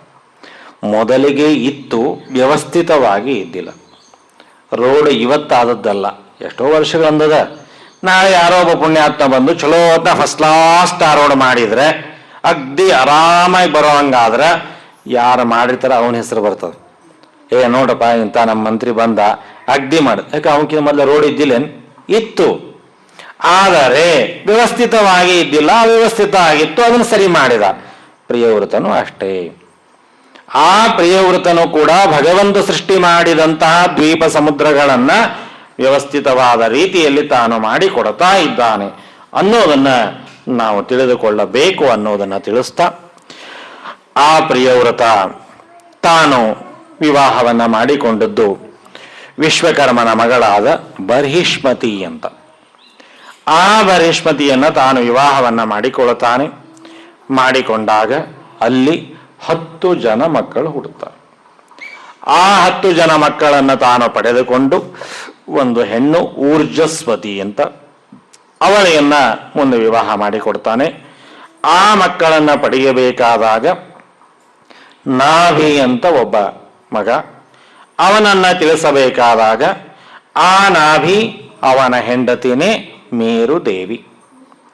ಆ ನಾಭಿ ಮತ್ತು ಮೇರುದೇವಿ ಏನಿದ್ದಾರಲ್ಲ, ಇವರಿಬ್ಬರಲ್ಲಿ ಅವತಾರ ಮಾಡಿದ ವ್ಯಕ್ತಿನೇ ವೃಷಭ ನಾಮಕನಾದ ಪರಮಾತ್ಮ. ಆ ಭಗವಂತ ಅವತಾರವನ್ನ ಮಾಡಬೇಕಾದಾಗ ಎಲ್ಲ ಋಷಿಗಳು ಸೇರಿಕೊಂಡು ಸ್ತೋತ್ರವನ್ನ ಮಾಡ್ತಾ ಇದ್ದಾರೆ. ಭಗವಂತ ಸಿಗಬೇಕು ಅಂದ್ರೆ ಅಷ್ಟು ಸರಳ ಅಲ್ರಿ. ನೀವು ಯಾವುದೇ ಯತಿಗಳ ಯಾವುದೇ ದಾಸರ ಕಥೆ ಕೇಳಬೇಕಾದಾಗೂ ತಿಳಿದಿರ್ತೀರಿ. ಯಾವುದೇ ಯತಿಗಳು ದಾಸರು ಹುಟ್ಟೋಬೇಕಾದಾಗ ಅವರ ಹಿರಿಯರು ಎಲ್ಲಾದರೂ ಒಂದು ಕ್ಷೇತ್ರಕ್ಕೆ ಹೋಗಿ ಸೇವಾ ಮಾಡಿದ್ದಕ್ಕೆ ಆ ಪುಣ್ಯದ ಫಲವಾಗಿ ಹುಟ್ಟುತ್ತಾರೆ. ಏನೂ ಇಲ್ಲದೆ ಹುಟ್ಟೋದು ಅಷ್ಟು ಸರಳ ಅಲ್ಲ. ಎಲ್ಲೋ ಒಬ್ಬರಿಬ್ರು ಇದ್ದಾರೆ, ಆದರೂ ಹೆಚ್ಚು ಜನ ಇರೋದು ತಂದೆ ತಾಯಿ. ಅದಕ್ಕಾಗಿ ವಿಶೇಷ ಸೇವಾ ಮಾಡಬೇಕು, ದೇವರ ಪ್ರಾರ್ಥನೆ ಮಾಡಬೇಕು. ಇವರಿಗಾಗಿ ಋಷಿಗಳು ಮುನಿಗಳು ಜ್ಞಾನಿಗಳು ತಾವು ಪ್ರಾರ್ಥನಾ ಮಾಡಬೇಕು. ಉನ್ನತ ಪ್ರಾರ್ಥಿತ ಅಶೇಷ ಸಂಸಾಧಕ. ಹಾಗೆ ಇಲ್ಲಿಯೂ ಕೂಡ ನಾವಿರಾಜ ಎಲ್ಲ ಬ್ರಾಹ್ಮಣರಿಗೆ ಕೇಳಿಕೊಂಡ, ಸ್ವಲ್ಪ ದೇವರಿಗೆ ನಮ್ಮ ಪರವಾಗಿ ಒಂದು ಅಪ್ಲಿಕೇಶನ್ ಹಾಕ್ರಿ. ನಾವು ಡೈರೆಕ್ಟ್ ಆಗಿ ಪ್ರಾರ್ಥನಾ ಮಾಡಿದ್ರೆ ಕೆಲವೊಮ್ಮೆ ಕೆಲಸ ಆಗುವುದಿಲ್ಲ, ಅಷ್ಟು ಯೋಗ್ಯತಾ ನಮ್ದಲ್ಲ. ಅದಕ್ಕಾಗಿ ನೀವು ಪ್ರಾರ್ಥನಾ ಮಾಡಿ ಅಂದದ್ದಕ್ಕಾಗಿ ಬಹಳ ಸುಂದರವಾದ ಪ್ರಾರ್ಥನೆಯನ್ನು ಇಲ್ಲಿ ಕಾಣ್ತೀವಿ. ಪಂಚಮಸ್ಕಂದದೊಳಗೆ ಒಂದು ವಿಶಿಷ್ಟವಾದ ವೈಶಿಷ್ಟ್ಯ ಇರೋದು. ಉಳಿದ ಎಲ್ಲ ಸ್ಕಂದಗಳಲ್ಲಿ ಶ್ಲೋಕ ರೂಪದಲ್ಲಿ ಹೆಚ್ಚಾಗಿದೆ. ಪಂಚಮಸ್ಕಂದದಲ್ಲಿ ಶ್ಲೋಕ ಇದೆ, ಆದರೆ ಶ್ಲೋಕಕ್ಕಿಂತ ಹೆಚ್ಚಾಗಿ ಗದ್ಯ ರೂಪದಲ್ಲಿ ಇದೆ. ಏನು ವ್ಯಾಸರ ಶಬ್ದಗಳು, ಅದನ್ನ ನೋಡೋದೇ ಅನ್ನೋದೇ ಕೇಳೋದೇ ಒಂದು ಆನಂದ ಆಗ್ತದೆ, ಪುಣ್ಯನೂ ಬರ್ತದೆ. ಅಲ್ಲಿ ಸ್ತೋತ್ರವನ್ನ ಮಾಡಬೇಕಾದಾಗ ಅಥ ಕಥಂಚಿಸ್ಕಲನ ಕ್ಷುತ್ಪತನ ಜುಂಬಣ ದುರವಸ್ಥಾನಾದಿಶು ವಿವಶಾನಾಂ ನ ಸ್ಮರಣಾಯ ಜ್ವರ ಮರಣದ ಶಾಯಾಮಪಿ ಸಕಲ ಕಶ್ಮಲ ನಿರಸನಾನಿ ತವ ಗುಣಕೃತ ನಾಮಧೇಯಾನಿ ವಚನ ಗೋಚರಾಣಿ ಭವಂತು ಕಿಂಚಯಂ ರಾಜರ್ಷಿ ಅಪತ್ಯ ಕಾಮಃ ಪ್ರಜಾಂ ಭವಾದಶೀಂ ಆಶಾಸನಾಂ ಈಶ್ವರಂ ಆಶಿಷಾಂ ಸ್ವರ್ಗಾಪವರ್ಗಯೋರಪಿ ಭವಂತಂ ಉಪಧಾವತಿ ಪ್ರಜಾಯಾಮರ್ಥ ಪ್ರತ್ಯಯ ಧನಾದಿಮವದಾನ ಫಲೀಕರಣಂ. ಒಳ್ಳೆ ಗಂಗಾ ಪ್ರವಾಹದಂಗೆ ಚಂದ ಶಬ್ದಗಳನ್ನು ಜೋಡಿಸ್ತಾ ಹೋಗ್ತಾರೆ. ದೇವರಲ್ಲಿ ಏನು ಪ್ರಾರ್ಥನಾ ಮಾಡಬೇಕು ಕಲಿಸಿಕೊಡುವಂತಹ ಮಾತು ಇದು. ನಮಗ ದೇವರೇ ಮಗನಾಗಿ ಹುಟ್ಟುತ್ತಾನ ಅಂತ ನಾವೇನು ಆಶೆ ಇಟ್ಕೊಳ್ಳೋದು ಬೇಡ, ಅಷ್ಟು ದೊಡ್ಡ ಯೋಗ್ಯತೆ ನಮ್ದಲ್ಲ. ಹುಟ್ಟಿದ ಮಗ ಒಂದು ಒಪ್ಪತ್ತು ಸಂಧಾನ ಮಾಡುವಷ್ಟಾದ್ರೆ ನಮ್ಮ ಪುಣ್ಯ. ಅಪ್ಪ ಅಮ್ಮನ್ನೇ ಹೊರಗಾಕಿ ತಾನೂ ಧರ್ಮ ಬಿಟ್ಟು ದೇಶದ್ರೋಹ ಮಾಡಿ ಇಡೀ ವಂಶವನ್ನೇ ಹಾಳು ಮಾಡದೇ ಇದ್ರೆ ಸಾಕು. ಭಾರಿ ಉದ್ಧಾರ ಮಾಡಲಿಲ್ಲ ಅಂದ್ರೆ ಚಿಂತಿಲ್ಲ, ಹಾಳು ಮಾಡೋದು ಬೇಡ. ಆ ಭಗವಂತನನ್ನ ಪ್ರಾರ್ಥನೆ ಮಾಡಬೇಕಾದಾಗ ಅಥ ಕಥಂಚಿತ್ ಸ್ಖಲನ ಕ್ಷುತ್ಪತನ ಜಂಬಮಾಣ, ದೇವರ ಸ್ಮರಣೆ ಯಾವಾಗ ಬರಬೇಕು ಭಾಗವತ ಲಿಸ್ಟ್ ಕೊಡ್ತದ್ರಿ. ಬೆಳಗ್ಗೆ ಎದ್ದು ಕೂಡಲೇ ದೇವ್ರ ಪೂಜಾಕ್ಕೆ ಕೂತಾಗ ಪುರಾಣಕ್ಕೆ ಕೂತಾಗ ಇಷ್ಟು ಅನ್ಕೊಂಡಿ ನಾವು. ಇದು ಎಲ್ಲರಿಗೂ ಗೊತ್ತೇ ಅದ ಅಂತ ಇದನ್ನ ಹೇಳಲಿಕ್ಕೆ ಹೋಗ್ಲಿಲ್ಲ. ಯಾವಾಗ ದೇವರ ಸ್ಮರಣೆ ಮಾಡಬೇಕು ಅಂದ್ರೆ ಯಾವಾಗ ಆಕಳಿಸ್ತೀರಿ, ಯಾವಾಗ ತುಕ್ಕಡಿಸ್ತೀರಿ, ಯಾವಾಗ ಸೀನ್ತೀರಿ, ಯಾವಾಗ ಎಡೆ ಬೀಳ್ತೀರಿ, ಎಲ್ಲದೊಂಚೂರು ಬಳೆದು ಕೂಡ ಅಮಾಂತ ಉದುರ್ತೀವಿ ಹೊರತು ರಾಮ ಕೃಷ್ಣ ನಾರಾಯಣ ಗೋವಿಂದ ಅಂತೀವ ಎಂದಾದ್ರು? ಆಕಳಕ್ಕೆ ಬಂದ್ಕೊಳ್ಳೋ ಅಂತ ಇಡೀ ಬ್ರಹ್ಮಾಂಡನೇ ಬಾಯಿ ಹಾಕೊಳ್ಳೋ ಅಂತ ಬಾಯಿ ತೆಗೆದು ನಿದ್ದೆ ಮಾಡ್ತೀವಿ. ದೇವರೇ ನಾರಾಯಣ ಗೋವಿಂದ ಅಂತ ಅಂತೀವ? ಹಾಗಾದರೆ ಯಾವ ಸಂದರ್ಭದಲ್ಲಿ ನಮಗೆ ದುರವಸ್ಥಾ ಅಂತ ಅನಿಸ್ತದೆ, ರೋಗ ಜ್ವರ ನೆಗಡಿ ಕೆಮ್ಮು ಬಂದಾಗಲೂ ದೇವರನ್ನ ಬೈಯದೆ ದೇವರ ಸ್ಮರಣೆ ಆಗ್ಬೇಕು. ಏನ್ ಮಾಡೋದ್ರಿ, ಎಲ್ಲ ಅಧಿಕ ಮಾಸ ಆತು, ದಾನ ಆತು, ಧರ್ಮ ಆತು, ಪುರಾಣ ಆತು, ಆದ್ರೂ ದೇವ್ರು ನಮ್ಗೆ ಯಾಕೋ ಹಿಂಗ್ ಮಾಡಿಬಿಟ್ಟ ಅಂತ ದೇವರಿಗೆ ಬೈದ್ವಿ. ಪುರಾಣ ಕೇಳಿದ್ದು ಸಾಧನ ಮಾಡಿದ್ದು ಎಲ್ಲ ಹೊಳೆ ಹುಂಚೆಣ್ಣು ತೊಳೆದಂಗೆ ಆಗ್ತದೆ. ಭಗವಂತ ನಮಗೇನಾದರೂ ರೋಗ ಕೊಟ್ಟರೆ, ನೋವು ಕೊಟ್ಟರೆ, ಸೋಲು ಕೊಟ್ಟರೆ, ಕಷ್ಟ ಕೊಟ್ಟರೆ, ದಾಸರು ತಿಳಿಸುವ ಹಾಗೆ ರೋಗಾನುಭವವೆಲ್ಲ ಉಗ್ರ ತಪವು. ಪ್ರತ್ಯೇಕವಾಗಿ ನಾವು ತಪಸ್ಸು ಮಾಡುವುದಿಲ್ಲ, ಊಟ ಬಿಟ್ಟು ಇರುವುದಿಲ್ಲ. ಕನಿಷ್ಠ ರೋಗ ಬಂದಾಗಾದರೂ ಒಂದಿಷ್ಟು ಊಟ ಬಿಡ್ತೀವಿ, ರೋಗ ಬಂದಾಗಾದರೂ ಟಿ ವಿ ಮೊಬೈಲ್ ಕಡಿಮೆ ಮಾಡ್ತೀವಿ, ರೋಗ ಬಂದಾಗಾದರೂ ಇನ್ನೊಬ್ಬರನ್ನ ಕಟ್ಟಿ ಕೂತು ಬೈಯೋದನ್ನು ಬಿಡ್ತೀವಿ. ಹಾಗಾದರೆ ಇವೆಲ್ಲ ತಪಸ್ಸು ಮಾಡಬೇಕಾದಾಗ ಆಗಬೇಕಾದದ್ದು. ಅದು ಇಲ್ಲ, ಈಗ ದೇವರು ನಮ್ಮಿಂದ ತಪಸ್ಸು ಮಾಡಿಸ್ಬೇಕು ಅನ್ನೋದಕ್ಕಾಗಿ ಈ ತರಹ ನಮಗೆ ರೋಗವನ್ನ ಕೊಟ್ಟಾನೆ, ಕಷ್ಟವನ್ನ ಕೊಟ್ಟಾನೆ. ಸಂಕಟ ಬಂದಾಗಲೇ ವೆಂಕಟರಮಣ ನೆನಪಾಗ್ತಾನೆ. ನಮಗೆ ವೆಂಕಟರಮಣ ನೆನಪಾಗಲಿ ಅನ್ನೋದಕ್ಕಾಗಿ ಸಂಕಟ ಕೊಟ್ಟಾನೆ. ಹೀಗೆ ತಿಳಿದರೆ ಭಾಗವತ ಹೇಳಿದ್ದಕ್ಕೆ, ಭಾಗವತ ಕೇಳಿದ್ದಕ್ಕೆ ಸಾರ್ಥಕ. ಹೊರತು ದೇವರನ್ನ ಬೈಯೋ ಹಾಗೆ ಆಗಬಾರ್ದು. ಈ ರೀತಿಯಾದ ಅದ್ಭುತವಾದ ಸ್ತೋತ್ರವನ್ನ ಮಾಡಿದಾಗ ಭಗವಂತನ ಅವತಾರ ಆಗ್ತಾ ಇದೆ. ಅದೇ ವೃಷಭ ನಾಮಕನಾದ ಭಗವಂತ. ಆ ವೃಷಭರೂಪಿಯಾದ ಪರಮಾತ್ಮ ಮುಂದೆ ದೊಡ್ಡವನಾಗಿ ಆವಾಗ ತಾನು ರಾಜ್ಯವನ್ನು ನಡೆಸಲಿಕ್ಕೆ ತಯಾರಾದ. ಆ ವೃಷಭನ ಹೆಂಡತಿ ಯಾರು? ಜಯಂತಿ ಅಂತ. ನಾಳೆಗೂ ಪ್ರವಚನ ಅದ. ಇವತ್ತು ಹೇಳಿದ ಎಲ್ಲ ಹೆಸರುಗಳನ್ನು ನಾಳೆ ಕೇಳ್ತೀನಿ, ಹೇಳಲಿಕ್ಕೆ ತಯಾರಾಗ. ನಾವಿಯ ಹೆಂಡತಿ ಮೇರುದೇವಿ, ವೃಷಭನ ಹೆಂಡತಿ ಜಯಂತಿ. ಆ ವೃಷಭನ ಹೆಂಡತಿಯಾದಂತಹ ಜಯಂತಿಯಲ್ಲಿ 100 ಜನ ಮಕ್ಕಳನ್ನ ಪಡೀತಾ ಇದ್ದಾನೆ ಭಗವಂತ. 100 ಜನರ ಹೆಸರೇನು ಹೇಳೋದಿಲ್ಲ, ನೆನಪಿರುವುದಿಲ್ಲ ಅಂತ ಗ್ಯಾರಂಟಿ. ಆ 100 ಜನರಲ್ಲಿ ಹಿರಿಯ ಮಗನ ಹೆಸರನ್ನಷ್ಟಾದ್ರೂ ಎಲ್ಲರೂ ನೆನಪಿಟ್ಟುಕೊಳ್ಳೋಣ, ನೆನಪಿದ್ದೇ ಇದೆ. ಆ ಹಿರಿಯ ಮಗನೇ ಭರತ. ಆ ಭರತನ ಬಗ್ಗೆ ಹೇಳಬೇಕಾವಾಗಂತಾರೆ, ಏಷ ಖಲು ಮಹಾಯೋಗಿ ಭರತಃ ಜ್ಯೇಷ್ಠಃ ಶ್ರೇಷ್ಠಃ ಶ್ರೇಷ್ಠ ಗುಣ. ಅಂತಹ ಭರತ ಏನಿದ್ದಾನಲ್ಲ ಅವನೇ ಇದಂ ಭಾರತಂ ವ್ಯಪದಿಶಂತಿ. ನಾವೆಲ್ಲರೂ ಭಾರತೀಯರು ಅಂತ ಹೇಳ್ಕೋತೀವಲ್ಲ, ಭಾರತೀಯರು ಅಂತ ಹೇಳಿಕೊಳ್ಳುವ ನಮಗೆ ಈ ದೇಶ ಭಾರತ ಆದದ್ದು ಹೇಗೆ, ಯಾಕೆ? ಯಾರಿಗೆ ಭಾಗವತದ ಸಂಸ್ಕಾರ ಇದೆ, ಭಾಗವತದ ಬಗ್ಗೆ ಅಭಿಮಾನ ಗೌರವ ಇದೆ ಅಂಥವರು ಭಾರತ ಅಂತ ಹೇಳ್ಕೋತೀವಿ. ಇಲ್ಲಾಂದ್ರೆ ಇಂಡಿಯಾ ಅಂತ ಹೇಳ್ಕೋತೀವಿ. ಆ ಇಂಡಿಯಾ ಅನ್ನೋದರಿಂದ ನಮಗೆ ಗೌರವ ಹೆಚ್ಚು ಬೆಳೆಯುವುದಿಲ್ಲ, ಅಭಿಮಾನ ಬರುವುದಿಲ್ಲ, ಭಾಗವತ ನೆನಪಾಗುವುದಿಲ್ಲ. ನಮಗೆ ಈ ದೇಶಕ್ಕೆ ಭಾರತ ಅಂತನ್ನುವ ವ್ಯಕ್ತಿ ಈ ರಾಜ್ಯವನ್ನ, ಈ ದೇಶವನ್ನ ವ್ಯವಸ್ಥೆ ಮಾಡಿಕೊಟ್ಟ. ಅದಕ್ಕಾಗಿ ಈ ದೇಶ ಭರತನಿಂದ ಸಿಕ್ಕಿದ್ದು ಆ ಕಾರಣಕ್ಕಾಗಿ ಭಾರತ ಅಂತ ಆಯ್ತು. ಈ ಒಂದು ನಮ್ಮ ಭಾರತ ಭೂಮಿಯಲ್ಲಿ ಎಷ್ಟು ಜನ ಭರತರು ಆಗಿ ಹೋಗ್ಯಾರ ನೆನಪಿದೆಯಾ ಯಾರಿಗಾದ್ರು? 6 ಜನ ಭರತರಿದ್ದಾರೆ. ಇತ್ತೀಚಿನ ಬೇಡ, ಪುರಾಣದಲ್ಲಿ ಭಾಗವತದಲ್ಲಿ ಬಂದಂತಹ ರಾಮಾಯಣ ಮಹಾಭಾರತದಲ್ಲಿ ಬಂದವರು. ಮೊಟ್ಟ ಮೊದಲನೇದಾಗಿ ದೇವರ ಮಗನಾದ ವೃಷಭನ ಮಗನಾದ ಭರತ, ಇವನೊಬ್ಬ. ನಿಮಗೆಲ್ಲರಿಗೂ ಗೊತ್ತದ, ರಾಮನ ತಮ್ಮ, ಅವನ ಹೆಸರು ಭರತ. ಹೀಗಾಗಿ ಆ ಭರತನು ಈ ಭಾರತದಲ್ಲಿ ಬಂದವ.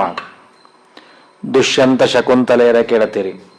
ಆ ದುಷ್ಯಂತನ ಮಗ, ಅವನ ಹೆಸರು, ಅವನು ಭರತನೇ. ಆ ದುಷ್ಯಂತ ಶಕುಂತಲೆಯರ ಮಗ ಭರತ ಸಿಂಹದ ಜೊತೆ ಆಟ ಆಡಿದಂತಹ ಮಹಾಪರಾಕ್ರಮಿ. ಅವನು ಕೂಡ ಈ ಭಾರತವನ್ನ ಆಳಿದವ. ಹೀಗಾಗಿ ಭರತನು ನಮಗೆ ಪೂಜ್ಯನೇ.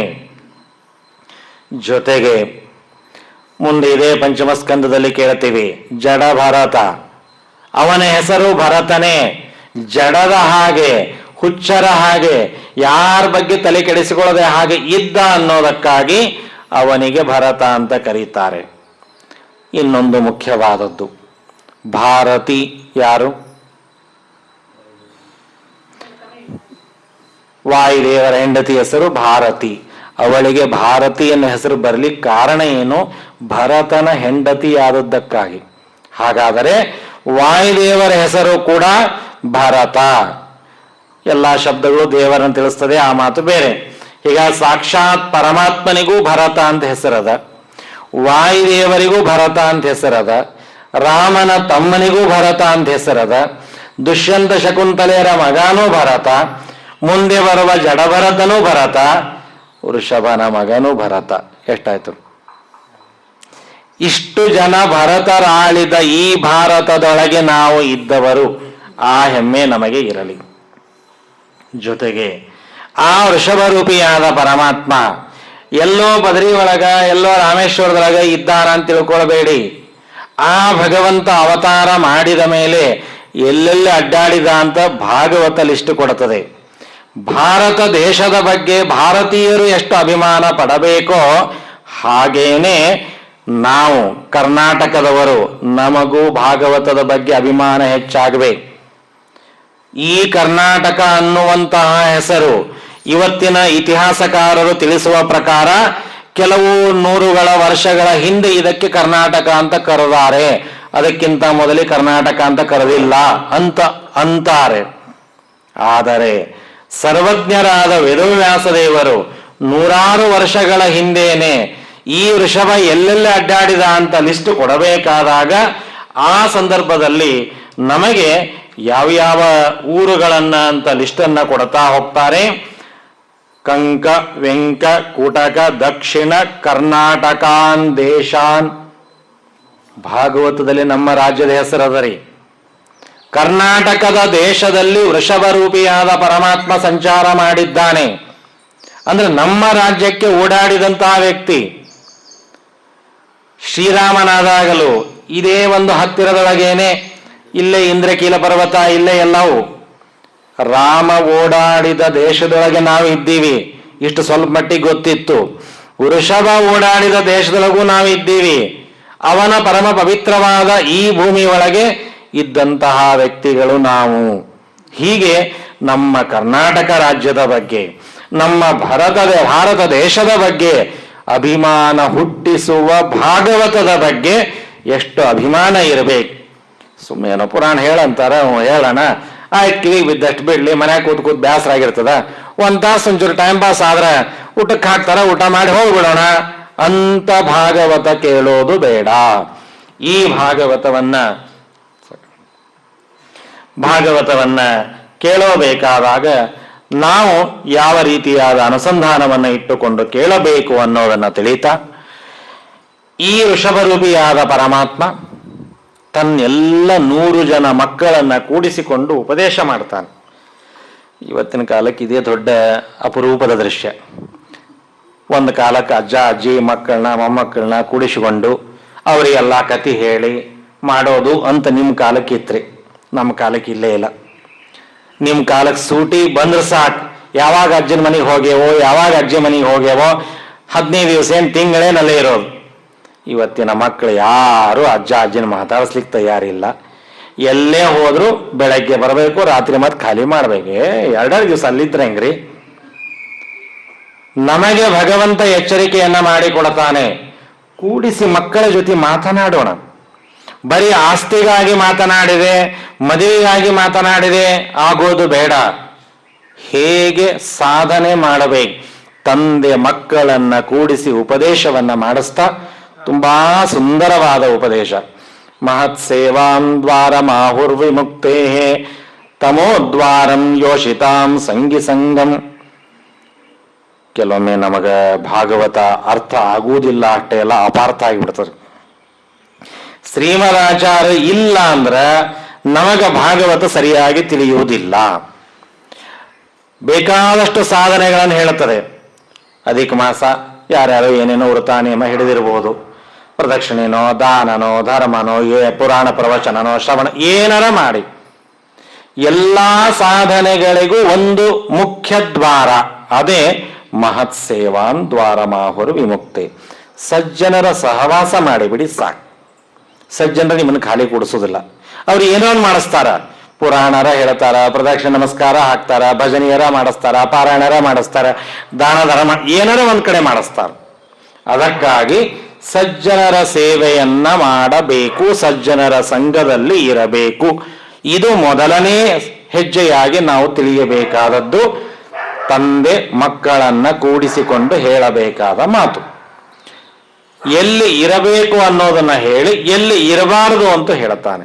ತಮೋದ್ವಾರಂ ಯೋಷಿತಾಂ ಸಂಗಿ ಸಂಗಂ.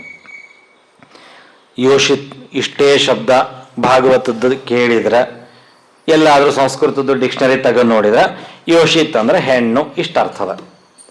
ಯಾರು ಹೆಣ್ಣಿನ ಸಂಪರ್ಕ ಮಾಡ್ತಾರೋ ಅವರೆಲ್ಲರೂ ತಮಸ್ಸಿಗೆ ಹೋಗ್ತಾರೆ. ಇಷ್ಟು ಭಾಗವತದ ಮೇಲ್ನೋಟದ ಅರ್ಥ. ಕೆಲವರು ಹಿಂಗೆ ಪುಸ್ತಕದ ಪಾಪ ಅರ್ಥ ಬರೆದವರು ಇರ್ತಾರೆ. ಗತಿ ಏನ್ ಹಿಂಗಂದ್ರೆ, ಯಾರು ಹೆಣ್ಣಿನ ಜೊತೆ ಇರ್ತಾರೆ, ಯಾರು ಹೆಣ್ಣಿನ ಜೊತೆ ವಿವಾಹ ಮಾಡಿಕೊಳ್ತಾರೆ ಅವರೆಲ್ಲರೂ ತಮಸ್ಸಿ ಹೋಗ್ತಾರೆ ಅಂದ್ರೆ, ಹಂಗಾರೆ ಜಗತ್ತ ಯಾರು ಮದುವೆನೇ ಮಾಡ್ಕೊಳ್ಳಲಾರ ಪರಿಸ್ಥಿತಿ ಬರ್ತದೆ. ನಮ್ಮ ಸಿದ್ಧಾಂತದೊಳಗೆ ಬೇಕಾದಷ್ಟು ಜನ ಆಚಾರ್ಯರಾಗಿ ಹೋಗಿದ್ದಾರೆ. ಶ್ರೀಮದಾಚಾರ್ಯರ ಒಬ್ಬರೇ ಹೆಣ್ಣಿಗೂ ಮೋಕ್ಷ ಇದೆ, ಎಲ್ಲ ಜಾತಿಯವರಿಗೂ ಮೋಕ್ಷ ಇದೆ, ಪಶು ಪಕ್ಷಿಗೂ ಮೋಕ್ಷ ಇದೆ ಅಂತ ಹೇಳಿದ ಒಬ್ಬರೇ ಒಬ್ಬ ಆಚಾರ್ಯರು ನಮ್ಮ ಶ್ರೀಮದಾಚಾರ್ಯರು. ಹಾಗಾಗಿ ಹೆಣ್ಣಿನಿಂದ ಹಾಳಾಗ್ತೀರಿ ಅಂತ ಸರ್ವತಾ ಭಾಗವತದ ಅಭಿಪ್ರಾಯವಲ್ಲ. ಹಾಗಾದರೆ ಮತ್ತೆ ಭಾಗವತ ಹಿಂಗ್ಯಾಕೆ ಹೇಳಿತು? ಅದಕ್ಕಾಗಿ ತಿಳಿಸಿಕೊಡ್ತಾರೆ. ಯೋಷಿತ್ ಅನ್ನೋ ಶಬ್ದಕ್ಕೆ ಹೆಣ್ಣು ಇಷ್ಟೇ ನೀವು ಅರ್ಥ ತಿಳ್ಕೊಂಡಿರಿ, ಅದು ಒಂದೇ ಅರ್ಥ ಅಲ್ಲ, ಬೇಕಾದಷ್ಟು ಅರ್ಥಗಳು ಇವೆ ಶಾಸ್ತ್ರದಲ್ಲಿ ಸಂಸ್ಕೃತ ಶಬ್ದಕ್ಕೆ. ಯೋಷಿತ್ ಅಂದ್ರೆ ತಪ್ಪು ತಿಳುವಳಿಕೆ. ಯಾರಿಗೆ ಯಥಾರ್ಥ ಜ್ಞಾನ ಇಲ್ಲ, ಸರಿಯಾದ ಬುದ್ಧಿ ತಿಳುವಳಿಕೆ ಇಲ್ಲ, ತಪ್ಪು ತಿಳುವಳಿಕೆ ಯಾರದಲ್ಲ ಅವರು ತಮಸ್ಸಿಗೆ ಹೋಗ್ತಾರೆ.